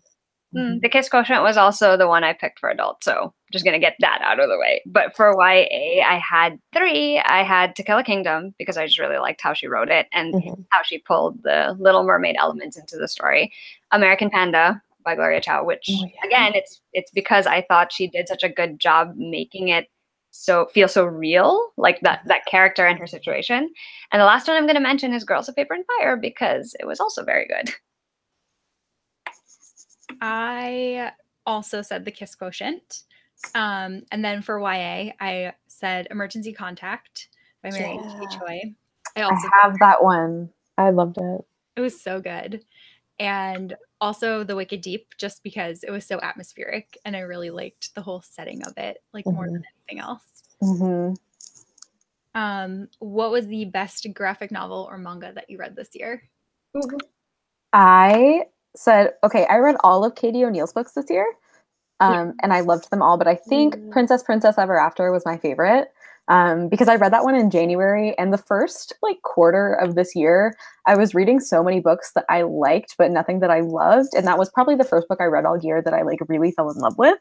So it has a special place in my heart. Just all of Katie O'Neill's graphic novels have been so cute, but that one's probably my favorite. And Check Please, obviously. Yeah, I have Check Please on mine as an honorable mention because I've been reading it for a couple years now. So I didn't read anything new of Check Please in 2018, but it finally got published, and so I wanted to include it for that. Also, The Prince and the Dressmaker, and also my number one was Heartstopper by Alice Oseman. It's not being traditionally published until next year, but I backed the Kickstarter and I started reading the webcomic in 2018, and I just love it so much. It's a slice of life, contemporary webcomic about two boys who meet at their all-boys school and form friendship and maybe fall in love, and it's just very sweet and a really lovely story. It sounds so delightful. It's so good. Yeah, I'm really waiting with bated breath for that one. Same. I feel that way too. Check Please was also on my list. I also read Katie O'Neill. I actually haven't read that one yet, the one that Madeline loves, but I did really enjoy Aquicorn Cove. Yeah, so cute. It's just adorable. I liked it more than the Tea Dragon Society, even though I also really enjoyed that one. I'd agree with that. And I mentioned earlier Wires and Nerve and Gone Rogue, which are the Lunar Chronicles graphic novels, which I really liked and had fun reading. In terms of manga, I recently finally read the first Wotakoi manga, which I really love. That one's It also was so good. and it focuses on like 4 office workers in Japan who are all secretly otaku, which means that they generally have a very, very, very large interest in all sorts of fandom things. But my favorite manga that I read is one that I think I've talked about every month since February, and that's the entire Fruits Basket manga, because I just love that series so much, That's even a good though series. it sounds absolutely ridiculous when I try to explain it to someone. I feel like everyone's always like, that sounds very strange. I'm like, no, listen, just But it's so pure. it really turns into something that I didn't expect it to, and I really enjoyed it. I'm so excited that they're doing the anime for the whole thing. Yes. Me agreed. too. I also said Prince and the Dressmaker. Also Aquacorn Cove. I loved that as well. And also just all of the Avatar comics that I read this year, but specifically Smoke and Shadow. It's all over on that shelf, which is why I'm looking there. But that one was just so amazing. And also, of course, The Promise. Not The Promise. The Search. The Search, yes. Because Zuko. Yes. I love the Zuko-centric stories. What was the best audiobook that you listened to? I have so many for this. So I really like, I think most people do, but I really love audiobooks that have a cast of narrators, or at least 2 narrators.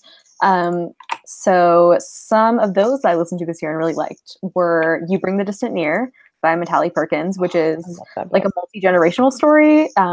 It was really well done. And then Red Clocks by Lainey Zumas, which is one of my all-time favorite books of this year. That sentence didn't make sense. It's one of my favorite books of this year. It's also one of my all-time favorites. But that audiobook had 2 narrators, and they alternated between the 4 main characters. And so that was really well done. Next Year in Havana, same thing with the multiple narrators and it being like a multi-generational story. And then Strange Grace was an excellent audiobook. I had never listened to anything that narrator did before, and it was just so great. And The Poet X. Ooh, I want to read that one. Yeah, listen to the audio. Okay. Yeah, it's narrated by the author. And since it's a poetry format, like it just really is helpful to have the author like adding her inflections to it. My favorite audiobooks, I have 3. So Lair Dreams by Libba Bray, because January Lavoie, it is magic the way that she narrates those audiobooks. Best audiobooks ever. So good. Also Sadie by Courtney Summers, because of the podcast element that Macmillan introduced, and like actually the podcast exists separate onto itself if you want to listen to it, which is really cool. And a kind of surprise favorite was Darius the Great Is Not Okay by Adib Khorram. I loved the way that was narrated, and you get like a big part of this book is that they go to Iran and visit his mom's family, and Darius feels estranged from that part of his identity because he doesn't speak Farsi and he isn't familiar with like the customs he's expected to exhibit and everything. And so you get to hear the actual Farsi and the inflection and like the way that his name is pronounced differently by his Iranian family. And that made the book even better for me. I would highly suggest reading it in audio format. Good to know. Now I'm going to probably read it in audio format. It's so good. I will also second the recommendation for Sadie, because that was really fun. Like, not fun. That's what's fun. Really fascinating to listen to. There, that's a better word for it. But the only other audio that I want to mention is one that I actually listened to recently. So I don't know how I found out, but then I think it must have been Twitter. Someone was like, oh, Karen Gillan is narrating The Secret Garden for Apple Books, and you can download it for free. So literally I was like, Secret Garden, Karen Gillan, free. I don't use iBooks or Apple Books very often. So I was like, but I downloaded it anyway and then immediately listened to it, and it was phenomenal. Like, I did not expect to love the way she narrated it as much as I did. Like, I love her and I love that story, but putting them together was like magic, and it was so good, and I love it so much, and I would definitely tell everyone to listen to that one if you can. I downloaded iBooks when you told me about it so that I could get that. That's what Matthew did too. He downloaded his own copy of it. but I have not listened to it yet. So I actually didn't listen to a ton of audiobooks this year, but the one thing that I did listen to for the first time were the Harry Potter books narrated by Jim Dale. And I really enjoyed that. I haven't listened to all of them yet, but I listened to like the first few, and that was amazing to me. That was fun. What books had the best world building or the most vivid setting of the year? In terms of just atmospheric writing, I would say Summer of Salt by Katrina Lino and Strange Grace by Tessa Gratton. Both very different atmospheres, but both really atmospherically written. But for this question, I think my ultimate answer is Red Clocks by Lainey Zumas, just because it's set like very, very near in the future, like probably only 5 years in the future. And it was terrifying because it was so realistic. If you are not familiar with the plot, Red Clocks is about a society, and it's like I said, a near future version of the United States in which abortion and in vitro fertilization have both been outlawed. And it addresses like all of the actual repercussions of such a law like that being passed. And it follows 4 different women who have to interact with this legislation in different ways. And like I say, it was just like probably the most atmospheric book because it was so eerily close to our reality. And it was very possible, I thought. Yeah. I definitely agree. I chose for 2 of them. But first up, I have the Winter Kingdom in Spinning Silver. I guess I don't want to spoil anything about it, but like that part of Spinning Silver set in the Winter Kingdom, I found just like incredibly vivid. As we previously discussed, well-written books about the cold appeal to me.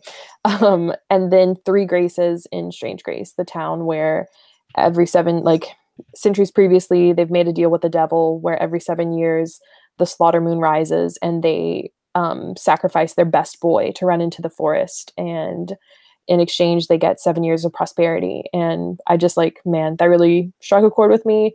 And also I got to meet Tessa Gratton and talk to her about the book and a lot of the political motivations that she wove into the story and formed the basis of this community. And that made me appreciate it even more, because it's really about the idea of sacrifice and what we're willing to kind of turn our heads toward against. And so I really loved that one, unsurprisingly. I'm going to second your Spinning Silver because that was also one of the ones that definitely stood out. It's just very atmospheric. Like I said, it was the kind of thing where I was like, it was the middle of summer, and yet I was like, this is cold and I feel cold. And it was just really, really good. But other than that, I have to mention the setting of Nevermore, because that was just fun. And it was just it was one of those things where you felt transported to this place that was sort of like Harry Potter and Willy Wonka and Doctor Who all thrown into one thing, which is like a weird combination to say out loud, but it is actually quite interesting. The hotel is particularly what I love the most. Yeah. And the other thing I have to mention is also a setting that is in the Gilded Wolves, which is also a hotel. It's equally fascinating, and because Roshni is so good with imagery, even with the Star Touch Queen, even though I didn't love it, the imagery is very her words are very evocative. And she does the same thing with the Gilded Wolves, only in a way that I think appealed to me more. So I really have to mention that one too. I also had quite a few for this one. And I said Shadow of the Fox for sure. Because it was really just so vivid in my mind. I could just see everything so perfectly. I also said The Wicked Deep, which I mentioned before. I just felt like that was so atmospheric, and I felt like I was in that seaside town, and it made me want to take a trip to a seaside town. Also The Devouring Gray, which is coming out in 2019. That was incredible. And the small town in the Hudson Valley that it took place in was that I want to live there, even though there's this impending doom with the forest and stuff. Nevermore was also on my list as well. I thought that was incredibly unique.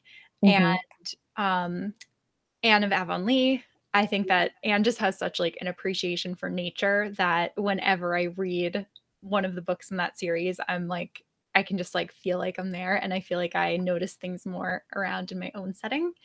And finally, Stay Sweet by Siobhan Vivian, because that book just like really felt like summer to me. Um, what book put a smile on your face or was the most fun to read? I said The Kiss Quotient for this. Same. Final answer, The Kiss Quotient. I also said The Kiss Quotient, and also Josh and Hazel's Guide to Not Dating minus the last 15%. Ooh, I can second that too. Like if I could just cut it off early at 85%, then it was almost a perfect book for me. It could have probably ended there, actually, now that I mean, yeah. But, yeah. So I agree with The Kiss Quotient, because that's definitely on my list. But I also really enjoyed reading Wotakoi, like I said, because it's just really fun. And Checklist, which I also thought was very Wow. Yeah. For me, I have to say Starry Eyes. I was just like giddy while I was reading it. I was so happy. And then also the Penderwicks. That was just amazing and totally unexpected. I'm excited. And also Avatar, the Avatar comics too, because they were just so fun and like so true to the characters. And now on the opposite side of the spectrum, what's a book that made you cry? I cry while reading a lot. Like I'm a big crier while reading. So The Spy with the Red Balloon made me cry. I reread Girl with the Red Balloon this year, and that's probably what made me cry the most, but that was a reread, so we won't dwell on that. A Heart and a Body in the World really got me, like really hard. I probably sobbed through like 3/4 of that. Clockwork Princess we reread this year, and that one, that one also got me. Also cried in Queen of Air and Darkness, obviously. And then the one that like totally like blindsided me with how much it affected me emotionally was March Book 3, which is the conclusion to the March trilogy by John Lewis. It's his graphic novel memoir series about his involvement in the civil rights movement. It's excellent, by the way. If you haven't read it, you totally should. But there's this one particular panel, and it's him at Barack Obama's 2008 inauguration, and the two of them have like this moment where Barack Obama is like, "You're the reason that I'm here," and they hug, and in the like panel they're hugging, and John Lewis is crying, and it like really, really got me. Oh my gosh. It's getting to me right now. I know. Yeah, I cry a lot while reading books. For someone who's like pretty emotionally repressed, I cry a lot for media. I agree. For me, so there were like basically any book I could have made this list, but I chose Wild Blue Wander by Carly Sarosiak to represent how much I cry during books, because this was kind of the trifecta of like grief and an elderly family member who's a source of wisdom and comfort, and like being unsure of who you are in the wake of a tragedy. And so like, I just cried so much throughout that book. But it was so good. I really want to read that one. I keep thinking about it. I really like the cover too. Yeah. Blueberries are actually like a big part of that book. I thought it was just a cover thing, but they're part, they're part of the story. Good to know. Now I really want to read it. I have to mention Girl Made of Stars, because that was a combination of me being sad crying and also like rage crying. Yeah. If it makes any sense. Like it was like both things, because I was like, it was tears of frustration and tears of sadness at the same time. Kingdom of Ash, which will probably surprise no one, because again, subjectively, I really, really love that book and I'm deeply personally invested in it. But I also had to mention this other new adult, I guess, because it's like weirdly crossover. Anyway, it's a series that has 4 books in it: Normal, Okay, In Pieces and Ruins. They're all by Danielle Pearl. I binge read that series in like 3 days, and every single book made me cry, which is like, to me, it's funny because in hindsight, thinking about it, a lot of the drama is a little like soap opera-y, especially the last 2. But for some reason, I was still like sobbing my eyes out over all of these things. So I had to mention it just because. I like never really cried that much while I was reading books or watching movies or anything, but this was like the year of emotion for me.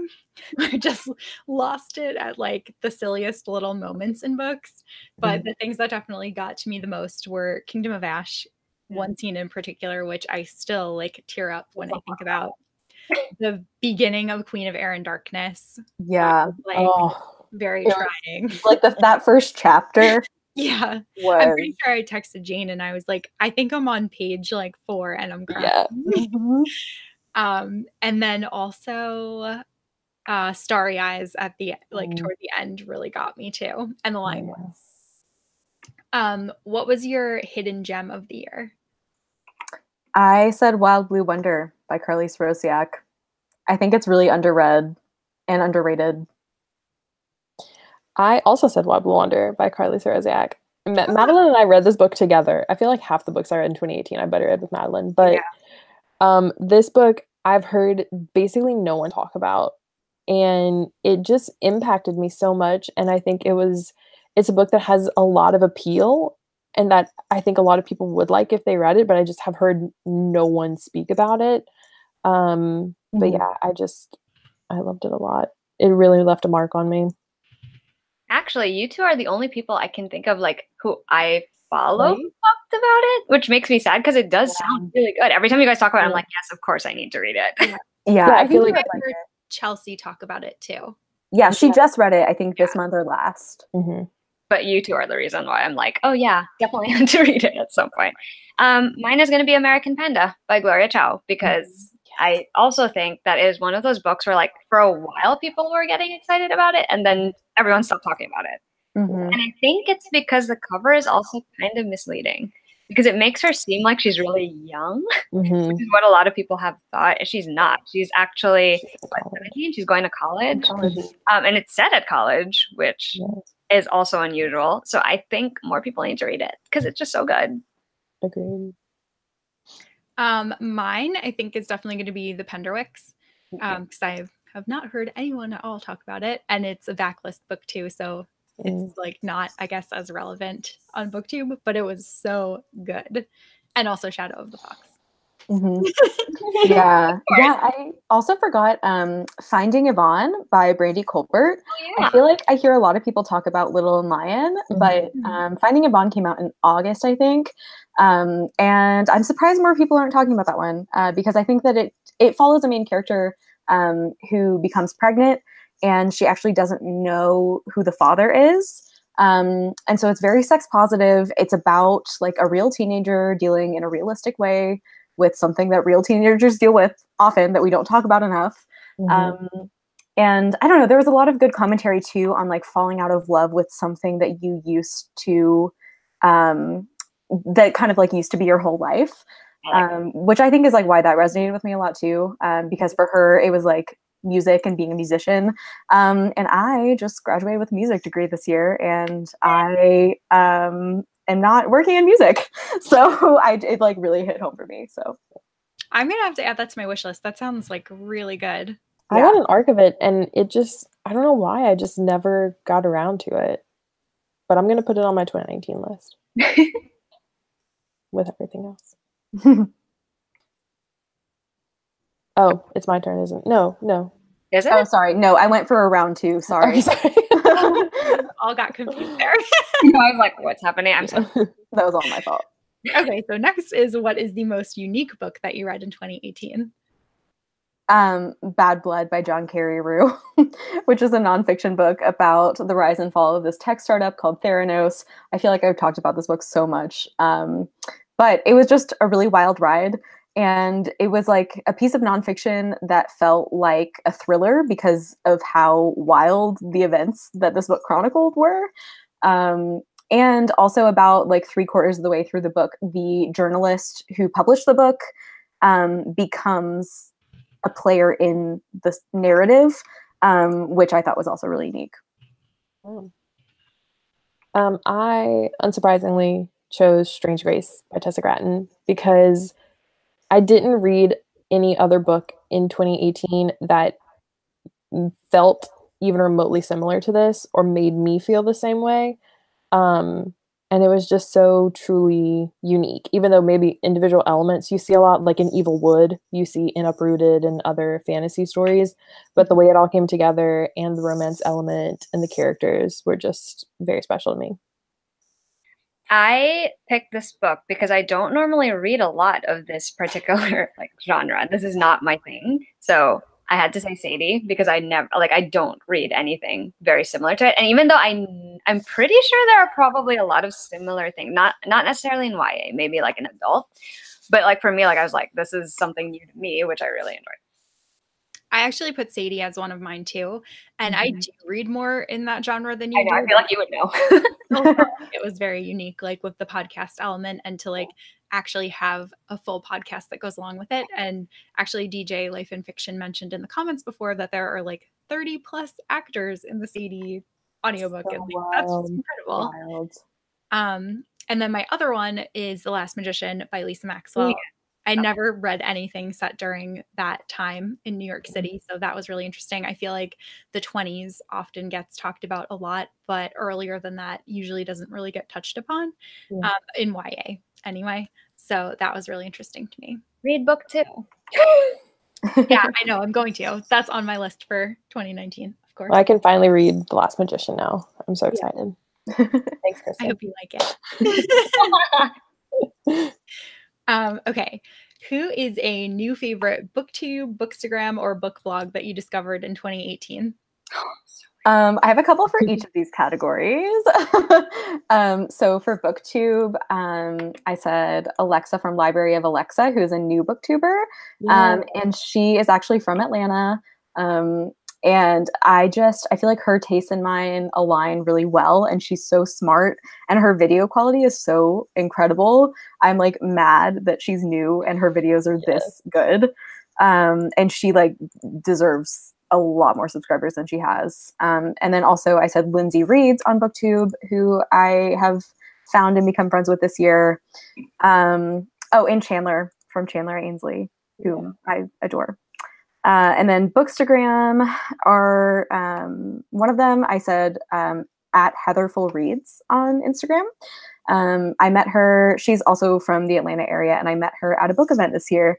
And we just hit it off. And now at every event we hang out together, and it's great. And I think her photos are super cute. And then as for blogs, I said, this is like gonna sound blasphemous, but I didn't know that Melanie's blog existed until this year. Same. So Melanie from Mel to the Any. Me too. Yeah. What were we all doing? Even though she's like the top Goodreads user. Yeah. I've been reading her Goodreads reviews for years, and I just recently like found out about her blog too, and now I have it in my Feedly and read it every day because she posts like so much. I know.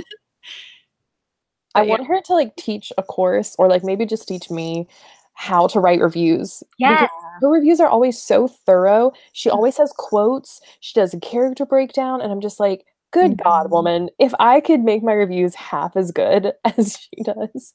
So yeah, I'll probably just have to like beg her to FaceTime me one day and share the secrets. Yeah, I read every sentence of her reviews too. Like I would never skip over any part of them, which is a feat in like such a long review.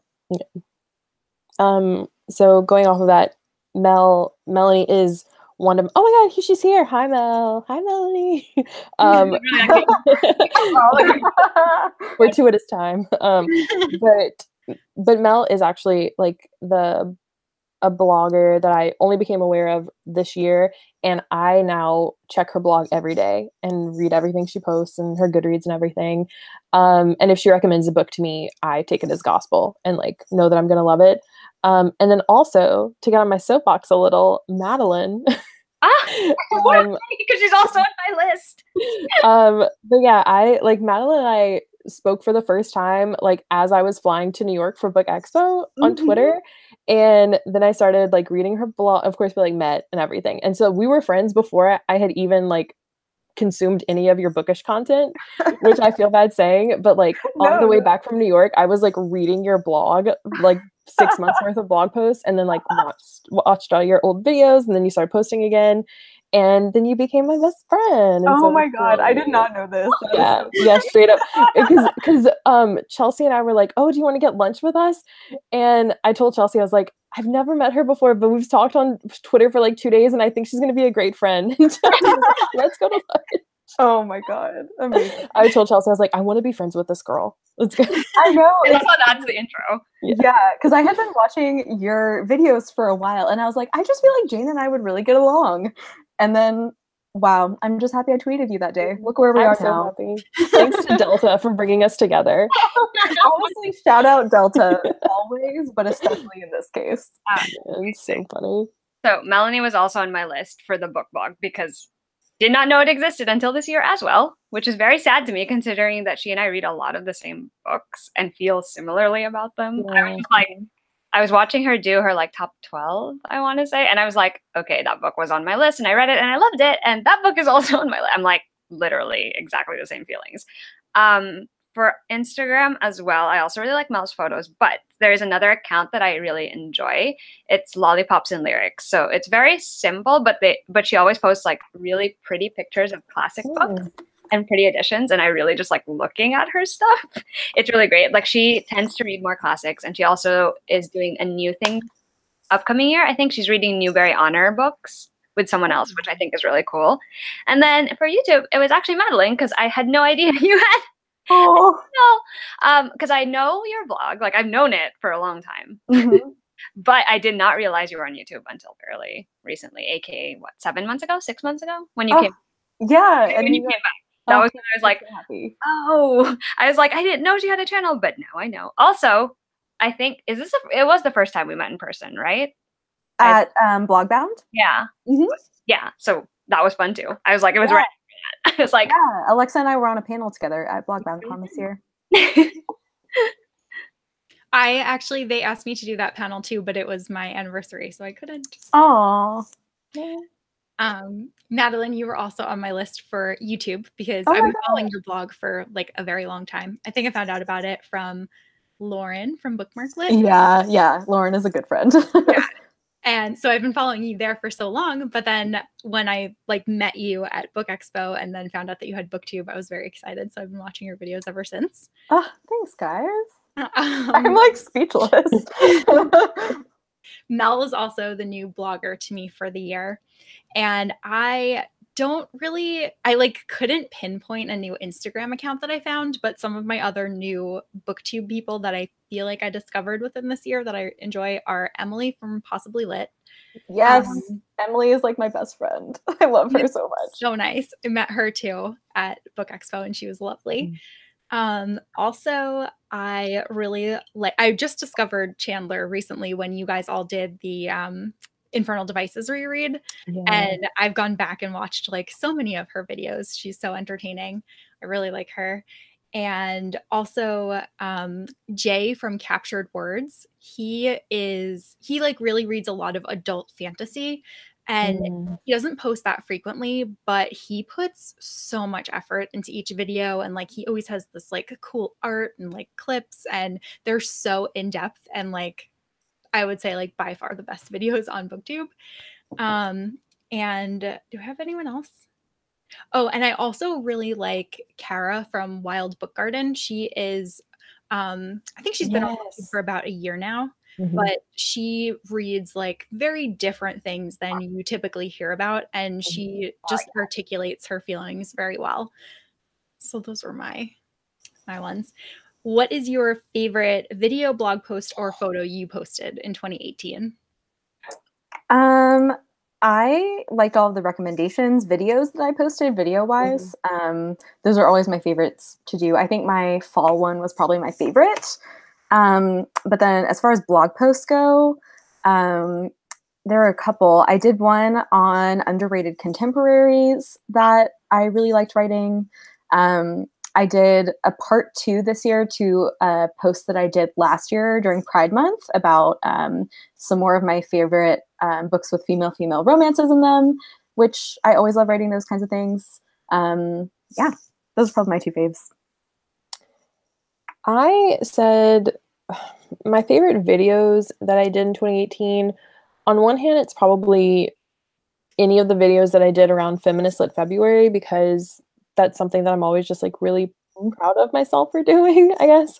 And then also my BEA vlog, because I like still go back and watch it sometimes just because it was such a fun week.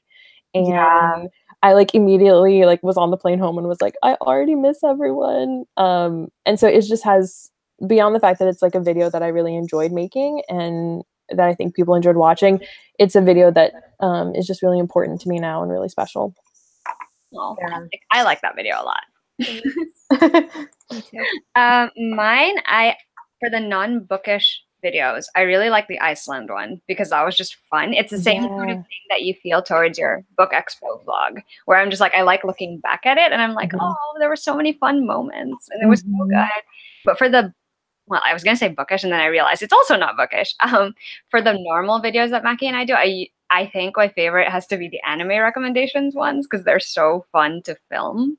And it basically just involves both of us being like, oh, we really love this thing and you should really love it with us. I didn't blog as much as I have in the past, though I did quite enjoy like the Valentine's Day gift guide that I did with a few friends on the blog. So that was really fun. I liked those posts a lot. Those were fun to do. Throne of Glass, like end of the year. Oh yeah, That's actually a post I'm pretty proud of. Really. The one where I'm like, why it means so much to me. Yeah. That's the one I like the most of that series. Mine. So for favorite video for bookish was Husband Picks My TBR. Oh, yeah. That was interesting. I kind of want to do it again, but tell him that he's not allowed to pick Scott Pilgrim. And then for like bookish, but also kind of not bookish, my most recent vlog where I posted like all about all of the Christmas stuff in New York City.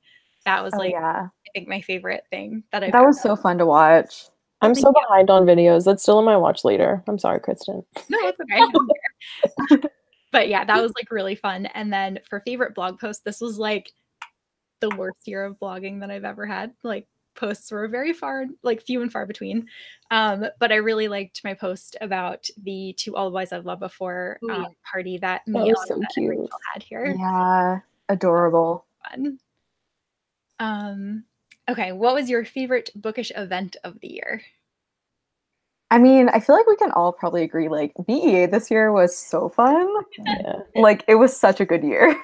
Like, I didn't even go to BookCon. I was at BookCon for, like, 0.5 seconds. Good choice. Because Jane and Chelsea and I ditched it to go to Shake Shack. Good choice. Yeah.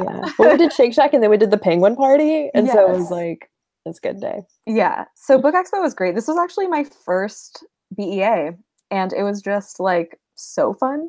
But BookNet Fest this year was also really special and really fun. Yeah. Just because, you know, I went last year in its inaugural year. And so seeing all the changes that they made for the second year this year was really cool. And I roomed with my two, like, best friends, Emily from Possibly Literate and Joss from Schoolbill's Reads. So just, like, the three of us being in one place and getting to hang out was super fun. I also met a lot of new, like, people that I now consider to be, like, some of my best friends. So. Love that. Yeah. I'm also going to say Book Expo 2018, even though I had to schlep out from Brooklyn every morning. Oh, yeah. I my horrible Airbnb at Bed-Stuy, but that's fine. But it was just such a good experience all around, like bookish and also just socially. It was so fun to like hang out with Kristen and Alexa and go to publisher parties for the first time and just get to see people and like finally meet people like Chelsea and Madeline. Who I'd been speaking to and never actually met in person. So yeah, it was really great. I'm looking forward to next year. Just fingers crossed. Fingers crossed. I'm also going to say Book Expo, even though I was barely at it. Like, didn't you have to work or something? Yeah, I came in the morning and I would hang out with Jane. Waited online with us. And then I would leave and be like, okay, I have to go to work and then I'll come back later. Mackie was like running around, be like with a list of. I know. Like I told him he didn't have to. There was only really one book that I was like, if you could get that one, then that would be great. But he actually went and like got most of them, which was very impressive, I gotta say. But I did enjoy that, and I did enjoy all the publishing stuff around it because it was also just fun. It's always fun to be around other people who come into town for it, and I think it was like the highlight of everything, really. Yeah. Agreed. I also said Book Expo because Jane and I were like friendly for a while, but I feel like that really like cemented our friendship. Agreed. Yeah, it was like really fun to just like, because we also have the same mentality toward Book Expo, which worked out really well. Like we're all about getting the books. Like, We made that schedule. We connected. Oh yeah, Oh, I love doing that. got to go in with a plan. Yeah. Also got to meet Madeline for the first time and some other Yeah. people. I met Chelsea, I met Emily. So that was really exciting. And then also, again, yeah, the publishing parties were really fun, especially the night where we did Fierce Reads and then Big Haunted. Oh, yeah. Yeah. That was a really fun night. That was good. I was at the Goodreads party that night, so I wasn't at either of those. But the Goodreads party was still also really fun. I wish that I would have had the chance to go to that too. Yeah. Like just too much to go 3 places. But yeah. I went to a Goodreads event kind of recently, and that was actually another one that was on my list. Was they had a Goodreads Choice Awards party in New York City, and that's where they like announced the nominees for this year, and that was really fun. And I actually got to talk to Victoria Schwab for like a really long time at that party, so that was like very cool. And yeah, it was just like a really pretty backdrop too, because it had like the beautiful city skyline, and it was really fun. Yeah. And then lastly, also, I really liked the Stay Sweet event with Oh, Jenny. yeah, the ice cream. Yeah, at Books Are Magic, and they had free Ample Hills ice cream, which is like great ice cream. So that was super enjoyable. What was the best moment of your bookish or booktube life in 2018? I mean, I would say just like attending all those events in general. But I got to speak on a panel at BookNet Fest this year about mental health rep in fiction. And Joss was on the panel with me, Joss from Scribbles Reads, who's one of my best friends, and also Katie from Chapter Stacks, who I became good friends with because we were on that panel together. That was like just a really special memory because it was like a subject that meant a lot to me with like people that I really love. And then I would say also getting to meet Catherine Locke at Book Expo this year and like tell her like how much The Girl with the Red Balloon meant to me was really special and really fun. I'm just copying my previous answer and saying Book Expo again. It was a big moment for me, I guess, because it was my first time getting approved for a press pass and getting invited to publisher parties. So on some level, I felt this kind of sense of like, I've got a foot in the door now. Like I've made it. I'm here a little bit on my own merit and not just because I'm paying for a ticket. And being able to like meet some publishers and kind of network in that sense was great. And then also getting to spend the actual day part, like Kristen and I spent all day, every day together of Book Expo. And that was great because we were able to get a bunch of books and meet people, but also like strengthen our friendship, like she said, which was a really great part. And I got to meet Alexa and just like, in all ways, like it was just such a solid, exceptional experience. And so, yeah, that was definitely the highlight of 2018 for me. Let me think, because I want to say Book Expo too, because it was really like every year is different. And I think the year was just fun, even though I couldn't be there the entire time. I still thought it was really fun. But I will say like the one moment that I still can't believe I got to do, or the one thing I couldn't believe I got to do was do the whole like Facebook Live interview thing with Jenny Han, because I'm still not over. First of all, Jenny Han. Second of all, I got to go into the Facebook New York headquarters and I'm like, it's great in there. Wow. I was very like starstruck the entire time, like by playing an office. And I was just like, I can't believe I'm doing this right now. So that was probably like the biggest thing that happened to me this year that I was just like, I'm still not over the fact I did it. That was so cool. I remember watching it and being like, Alexa. Amazing. I was dying on the inside. I was like, I don't know what I'm doing, but oh my God. Mine, so I would say like biggest thing that happened was I got to be interviewed for the Goodreads Sci-Fi and Fantasy Week. And there was like a blog post of the books that I was most looking forward to reading for the next year, but they hadn't really told me too much about it before they were doing it. They were just like, can you tell us these books, like the books that you're looking forward to reading? And I was like, yeah, sure, whatever. So I sent that over, and then they sent me a link when it was published. And in the same article as me was the 2 people, Tom and Veronica from Sword and Laser. And I love the Sword and Laser podcast. Like I've been listening to that podcast for years. So I was like, I almost fainted. I was like texting Andrew, like, oh my God, I'm on a blog post with Tom and Veronica. And that means that they might know who I am. Like I was just dying. That was super exciting. But then like overall, like best thing I would say is not a single moment, but really just making like all of the friendships that I made this year, like meeting both of you guys, Madeline and Jane, Yes. you know, getting to be closer. Alexa, I've been friends with you for a while, but I feel like I've always kind of felt like on the outside of the booktube community, and it's just been really nice to meet a lot of like-minded people and people that I really like connect with on a lot of levels. So that's like so much to me. Agreed. For sure. What was your most challenging thing about creating content or reading this year? Ooh. Oh, I think since I started booktube back this year, like balancing blogging and booktube is Agreed. ridiculous. I'm sure, yeah, Alexa and Kristen, I'm sure you feel my pain. Like it's so difficult. And I would say also like this is the first time that I have been a non-student adult. So finding out like how reading and blogging and booktubing fit into like my new non-student life was a balance that I had to find this year too. So that is really hard. That's why my blog kind of fell to the wayside. yeah. I would say like the biggest challenge for me ended up coming about because in the fall of 2018, I just had a huge like personal slump. Like I didn't feel creative. I didn't feel like like creating videos or coming up with new ideas. I wasn't even reading that much. I just went through like a general life slump. And so there were like weeks where I'd upload maybe one video, maybe go a couple weeks without anything. And just kind of felt like, oh God, am I like on the verge of not booktubing anymore? And thankfully, like I got a second wind, but there was a really rough patch in like September, October where it was just like, it was rough goings, but all better now. Sometimes you just need a break. Yeah. I agree. Yeah.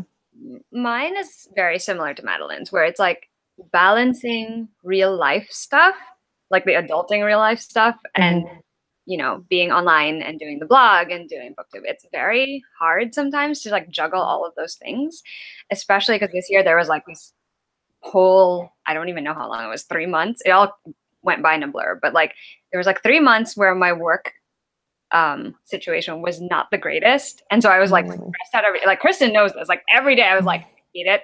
I'm so angry right now. I'm so stressed. This is too much for me.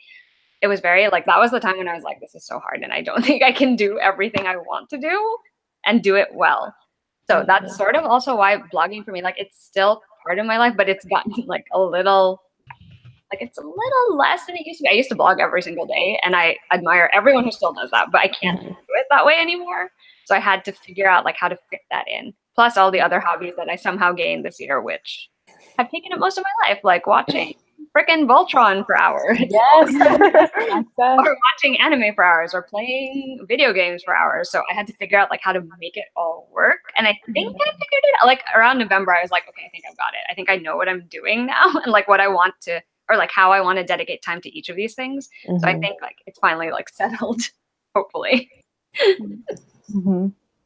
I had two main things. So the first one being that I feel like I kind of struggled choosing books to read between backlist books and new releases, because I definitely feel a lot of pressure to read new releases and it's all like self-inflicted. But there are so many backlist books that I have that I really want to read. So I really want to make the effort to do that in 2019 and to not be distracted by like the shiny new things. So that was one. And then the other one is that I also kind of struggle feeling as connected as I could be because I just really don't use Twitter. Like I used it so long ago and I loved it then, but it has become this like negative black hole place. And I just like every time that I try to use it, I just don't get that enjoyment that I used to get out of it. So I kind of have like given it up. I like check in here and there, but really not often. It stresses me out like more than anything. So I feel like that was like a big thing because I kept being like, I should use it so that I can like know more of what's going on. But then when it's like silly drama, I'm like, I don't really want to know that this is going on. So that was like an internal struggle that I had for a lot of the year. What was your most popular post of the year? Video-wise, it was my Queen of Air and Darkness reading vlog. And then Thank you, but I can't watch it until like 3 months from now. it's okay. It's been fun to like slowly see the comments start rolling in as people finish, being like, I can finally watch this. And then blog post wise, I was like shocked when I looked this up. I'm so happy. My most popular blog post this year was my post about my favorite books with female romances. Hey, that's awesome. Yeah, it gave me a little bit of faith. My most popular video this year, hilariously, was my Wizarding World of Harry Potter haul. It was a good haul. Yeah. But like directly bookish then is the second one, which is my Queen of Air and Darkness reading vlog. So Yeah. Also in my queue because I also can't watch it. Like it's on the top of my list now. It's just I have to skip it every single time I'm on. For videos, unsurprisingly, it's the book expo ones. Like those usually get the most views on our channel. So blog wise, if I'm gonna skip all of the ones with like giveaways in them, which I will because there's no point. Weirdly enough, it's my review of Sky in the Deep by Adrian Young.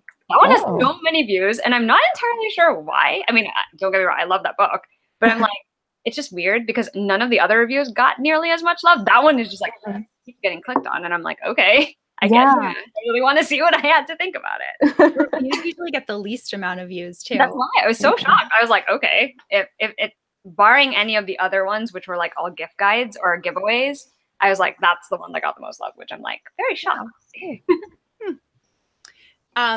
For videos, my most popular were my bullet journaling for books video and my book expo haul. Those two got like way more views than I ever thought they would. You're always the first person to put the book expo haul up first. Yes, you are. Go with that day. Because you're a New Yorker. Yeah, it is. I don't have to travel. And I just get so excited. I'm like, I need to talk about everything now. Yeah. What post do you wish got a little more love? I think all of the holiday gift guides that I did, like they got a decent amount of like love on them. I did gift guides, bookish gift guides based on Hogwarts House. Like, so basically Hogwarts House recommendations, but like what you should buy people of that house for Christmas. And like they got a decent amount of like an average amount of like views and love and things like that. But I had more faith in them. I thought those were really good. Thank you. I had a couple, and not to be like, well, go watch my videos, but there were, I guess, a couple that I expected to maybe do better. One was my like Shakespeare-inspired YA recommendations. Oh, I loved that video. I really like that too. Thank you. And also my Emma Mills Backlist or Bust. Yes, I was hoping you were going to say that one too. Yeah. And then also hilariously, my Great Bookish Baking Show. I've only done the one episode of it, and like I get it's not a book that maybe everyone is familiar with, but it did pretty poorly in terms of views, which is whatever. Like not everyone's into baking necessarily. And then I also just always hope the more people watch and participate in Feminist Lit Feb, but it has like doubled each time that I've done it. So I've got high hopes for 2019. That's awesome. That's incredible. For the blog post, obviously, I would always love it if the reviews got more, like especially because like it's kind of not surprising that the ones that get the most views of the reviews that I posted are the ones with the popular titles in them. Sometimes when I'm posting something else where it's like a little less known or something backlist, it gets way less traction, which is now why I try to juggle them so that they're a mix. In terms of videos, I mean, like we always get a lot of views in our hauls, but obviously I would love it if more people would watch their recaps because they're just funny. Yeah. They tend to go off on tangents a lot, which apparently is part of our brand now, but you know. I love that. Yeah, it's great. Lots of tangents. For me, I wish that my anime wrap-ups would get more love. Yes, those are great. I love doing those. I know that that's like a very specific niche, but I personally, like, there are a couple of anime YouTubers that I watch that will do wrap-ups, but they are so hard to find. Like, there's like 2 people that I know of, and like one of them doesn't even post anymore. So I would just wish that there were more out there. I agree. Yeah. Did you complete any reading goals or challenges you set for yourself at the beginning of the year? I'm not a huge like I never like participate in a ton of reading challenges just because I'm a big like mood reader, not like organized challenges at least. But I did meet my Goodreads goal as we talked about at the beginning of this. And I did succeed in the goal that I set for myself to read more nonfiction and literary fiction this year. Yeah, and I think I also upped my percentage of books by and or about marginalized people. Because last year I think it was at like 70 something percent, and this year I wanted to get it up to 80, and I succeeded in that. So it's great. Yeah. I really only do the Goodreads challenge. This is the part where I have to admit that like when everyone does their New Year's reading goals and stuff like this, I end up not watching most of them just because I don't do that for myself. Like Madeline said, like I'm a really big mood reader, and even if I start out the year with the best of intentions and be like, I'm going to read, you know, these different types of books or work on my percentages or whatever, I know that I don't then hold myself to that. And so I just really stick with the Goodreads one and don't like really track any type of challenges in that sense. That's fair. Yeah. Well, I used to do that a lot. Like I used to do like 5 different ones. And that was always extra pressure for me. So I stopped doing that. I still do the Goodreads and I also completed it. But then I went back. See, this is how bad I am. I forgot some of my resolutions. So I had to go back and watch the video. And then I was like, let me just check. Weirdly enough, I managed to do most of them, even without remembering them. So the rereading one was there, which obviously I did. I also sort of succeeded at the other one, which is like an unofficial thing where it's similar to what Kristen wants to do, where she's reading more of her own books. I did a lot of that this year, which was surprising to me. But the one thing I did not do was read enough classics to complete the thing that I wanted to complete by the end of it. That did not happen. Not even close. Yeah, I also failed our classics challenge. It didn't do like much. I think we like set the bar too high. I think so too. Like we were very ambitious. But one thing that I like really wanted to do was to read Jane Eyre, and I did that right in January. So I'm very happy with myself for that. I think that if I didn't read it in January, I probably wouldn't have ended up reading it because I just had like a lot of momentum at that point. I also surpassed 100 books for the year, so that was exciting. I also helped host a readathon for the first time, which was really fun, and that was a big goal of mine. But yeah, I'm also a mood reader. So I tend to set more like kind of loose goals as opposed to specific, like reading in a specific genre, because I've tried that and that ends up being too stressful for me. But I was pleased with the things that I did accomplish this year. Yeah. What is a book that you didn't get to in 2018 that will be your #1 priority in 2019? Both Alexa and also Melanie, if you're still here, will be happy about this. But Girls of Paper and Fire. Yes. Oh my God. I'm excited for you. It's happening. It's like really high on my list. And now after this live show, it's all of Ashley Elston's books. I still have to read this story. So, you know. I also said Girls, Paper, and Fire. I got an argument and everything, and I never picked up. And I also want to read Circe by Madeline Miller. Ooh, that's a good one. Please read Circe. You're gonna love it.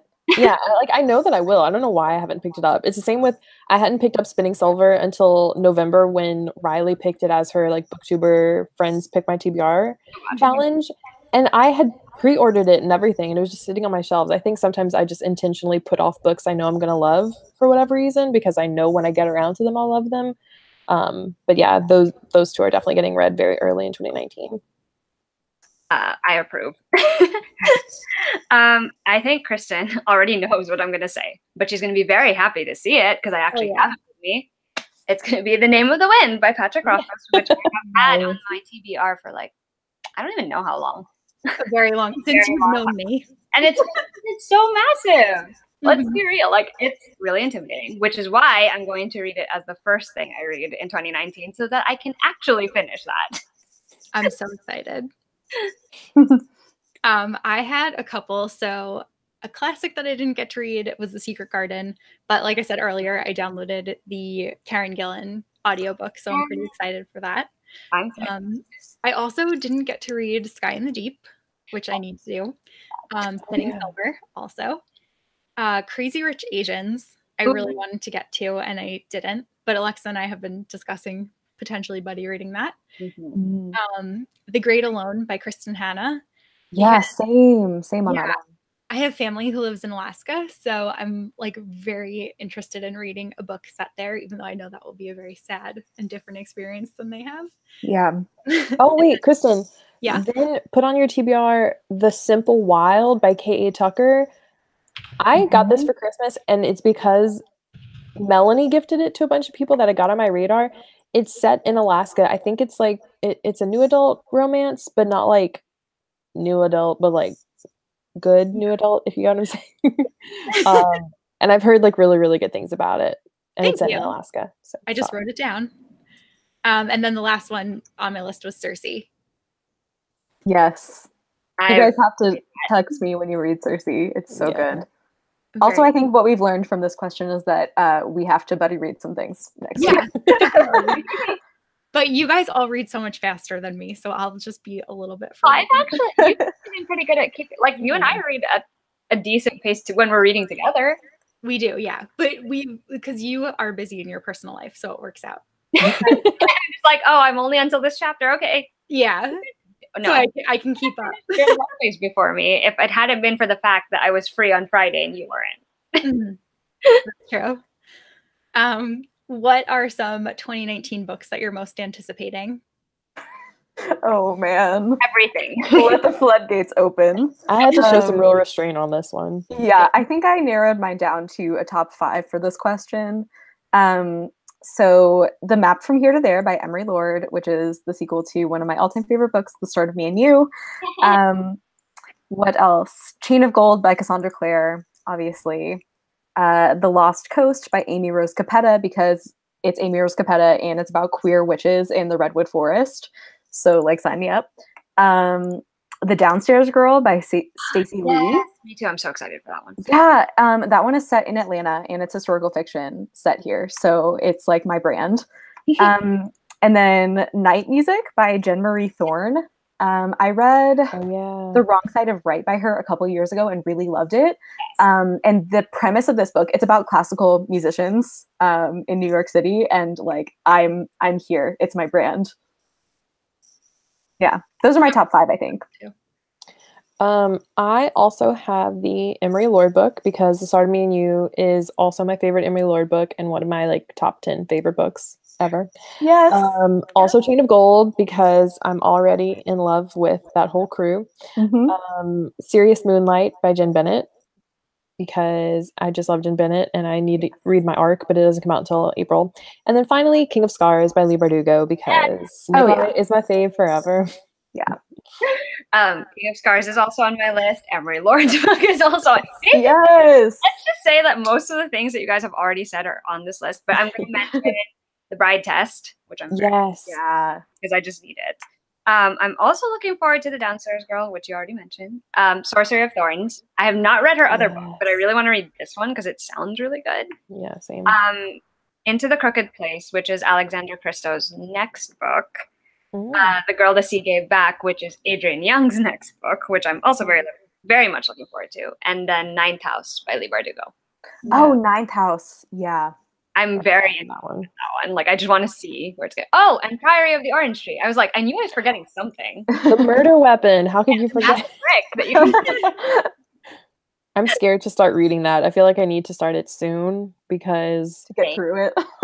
And they moved up the pub date. Like I feel like when we got it at Book Expo, it was supposed to be coming out early March. Yeah. And now it's coming out in February, so I have less time. Oh, I didn't realize that. Thank you. Yeah. Y'all have fun with that one. We're running out of time to read that 900-page book. I know. It's gonna be so massive. I posted a most anticipated fantasy video that has 15 books in it and a most anticipated contemporary thriller video that also has 15 books in it. So besides those 30 books, I'm also very much looking forward to Chain of Gold, which I didn't realize was coming out in 2019 when I had filmed that.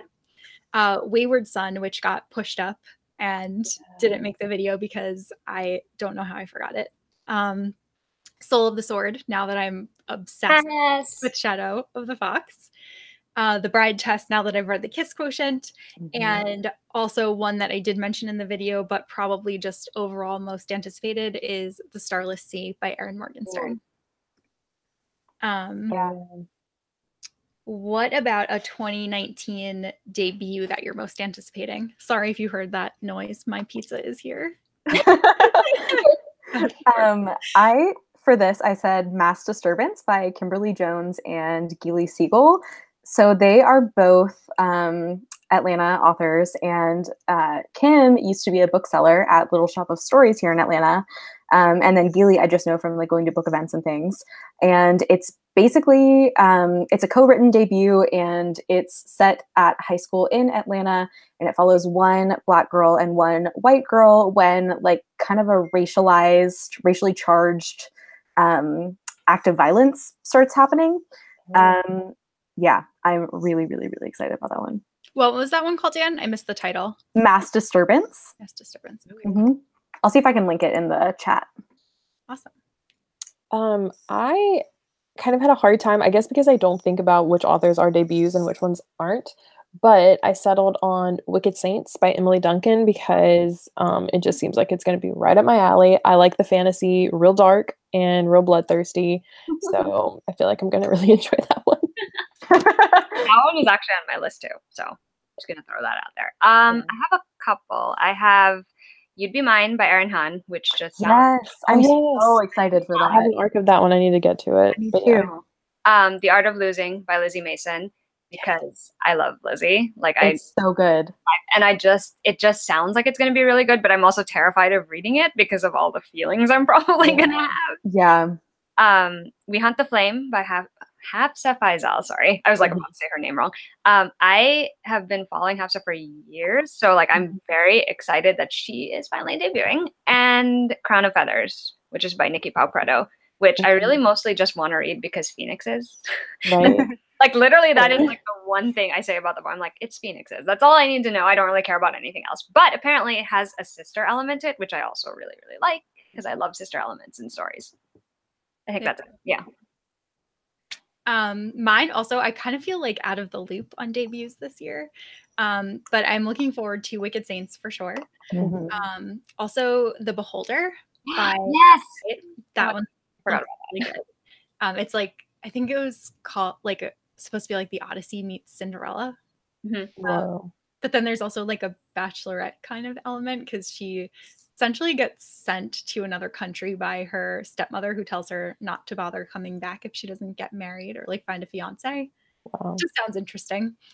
I think those were like the two that I was most looking forward to. What about a series ender or sequel that you're most anticipating? I already mentioned The Map from Here to There, which like if I had to pick a number one most anticipated book of next year, it would be The Map from Here to There. Just because like The Start of Me and You is like a book of my heart, and I cannot believe that we're getting a continuation of that story. Same, Alexa. And then also volume 2 of My Favorite Thing is Monsters by Emil Ferris. So My Favorite Thing is Monsters is this gigantic like 400-page graphic novel, and it is freaking brilliant. It's just so smart and like weaves together so many different elements. And volume 1 came out in 2017, and publication for volume 2 has just been pushed back like again and again and again. But I cannot wait for that. It's the first volume is one of my all-time favorite books, and it's a duology, so this will be the end of the series, and I can't wait. Madeline, do we have confirmation that The Map from Here to There is being published in 2019? Because Amazon is saying January 7, 2020. Oh, no! Yeah, I actually thought that it got pushed back, but then I was like, maybe Madeline knows something I don't. Oh my gosh, no! Not to burst anyone's bubble. October too, so you're not the only one. I thought it was October. Yeah, that's what I thought, but I wouldn't be surprised if it got pushed back. No, it did. Yeah. It looked like it did, because the hardcover is listed as January 7. That is so upsetting. Well, that's my most anticipated release of 2020, everyone. Sorry. You're just ahead of the game. So I was like, oh, let me go put that on my like to pre-order Amazon list. And then it said 2020. Whoops. Oh man. I actually I feel like this year I have been so unaware of series. And so like going into 2019, I couldn't even think of any sequels or series enders other than The Wicked King and In an Absent Dream, both of which I've already read. But I am anticipating them. Like I'm anticipating having a finished copy. But otherwise I couldn't think of anything. My brain just broke on this question. Whoops. I have Finale, which is the last book in the Caraval series, which I'm very, very eager to get to. And then Soul of the Sword, unsurprising. I don't know if it's getting released in 2019. I hope so, but I doubt it. I would love if they released the sequel to Girls of Paper and Fire, because they're just things I need to know. Yeah. Really all that is. I just need to know. Yeah. If by some miracle the 4th book in the Diviners series is coming out in 2019, I would lose it. I would lose. I would leave my body. My soul would leave my body. I doubt that's going to happen, but yeah, I think it'll be a while before we get that. Yeah. Sadly. Mine, actually, I feel like a lot of the series that I was invested in ended this year. And then I already read The Wicked King. So yeah, but definitely Soul of the Sword is my answer for this one, like more than anything else. Because you need to know what happens. That's all. So badly. Like, all right. We are actually like rounding down. We're up to our last 3 questions. So what is one thing you hope to accomplish in your reading or online life in 2019? I really would love to either moderate or co-moderate a book event here in Atlanta. That's like a huge goal, and I feel like it's on the horizon, and I really want that to happen next year. I wrote, I guess in terms of like YouTube, I would like to hit 5K. Yeah, it's gonna happen. Those numbers don't matter, but still, it would be nice. But I also want to be better about like posting actual reviews on Goodreads and responding to comments in a timely fashion, and also just like being a more active part of the community. Because I tend to I talk to like you 3 guys in Chelsea, and that's basically it. And I love you guys, and I love that we have like an actual friendship. But then I feel like a lot of times I don't know who is like new in the community. And I feel like I need to do better about like finding more booktubers to watch and like lifting up people to like be recommended and stuff like that. And I also want to like do more bookish events in 2019, like see people and go to events and just do all that business. Yeah. What did I put? I have consistency written down, which I guess is just me being like, I would like to post more consistently, and I would like to make more videos more consistently, because I feel like I went through a lot of like, I would do a lot of stuff, and then all of a sudden everything would fall to the wayside. So that's one. I would also like to be way better at commenting, because I'm terrible at replying, especially like Mackie's really good. Like he is literally the one replying to everyone's comment. Meanwhile, I'm just like 2 months later, you're getting. I'm really bad at that. In terms of reviewing too, I want to make it like, this is where I'm going to say like Madeline's organizational system, the way she described it at the panel we did, that is like what I aspire to get back to, because I am terrible at it right now. Like I don't do it in a timely fashion, and I really would like to fix that. But also other than that, I would try to read more of the books that I have. That's something I want to do in my reading life, because I have too many books. Don't we all? Yeah. I think my biggest goal is that I really just want to read a lot more widely between genres. So I want to read more adult fiction. I want to read more nonfiction. I want to read more classics than I did last year. And yeah, just like not get bogged down in just new releases or just young adult, because I feel like I need to have read those things. Like I want to pick up things that just sound interesting and different to me. What is a 2019 release that you've read already and recommend to everyone? I am going to not say The Wicked King, because I'm sure that is going to be said many more times. Thank you. Earlier this month, I read We Set the Dark on Fire by Taylor K. Mejia, which is a debut. We've been talking about it. I think a couple of people were talking about it in the chat. it was excellent, and it's going to be a duology, and I already can't wait for book 2. Yeah. I really need to get to my arc of that, but I think I'm keeping it to read for Feminist Lit February. Yeah. But mine for this is obviously The Wicked King. I try not to read too many 2019 releases in 2018. Like, you know what I'm saying? If I can avoid it. But I couldn't put this one off any longer. I loved it so much. It was just like an incredible sequel to The Cruel Prince. I can't say anything about it because of spoilers, but it just left me completely shook. The end of that book, I was just, wow. Yeah. Lots of emotions. Obviously seconding The Wicked King. Third thing. Seconding. Whatever. I'll be thirding. The only other book that I've read that's coming out in 2019 that I'm obviously going to recommend is The Gilded Wolves by Roshni Bakshi, because I really, really enjoyed it. I keep telling everyone it's literally like Six of Crows in Paris meets National Treasure meets Indiana Jones. Because I feel like because that is the vibe I got from the entire time I was reading it, which I am very excited about. And I want everyone to read it too.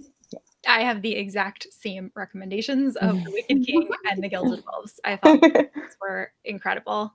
And I can't wait to hear more opinions on them once they're out there in the world. Mm-hmm. And now our final question, which is the most difficult question of all, and we'll see if we all cheated on this one, is best overall book you read in 2018. I did not cheat on this one. I picked one answer, and I picked A Heart in a Body in the World by Deb Coletti.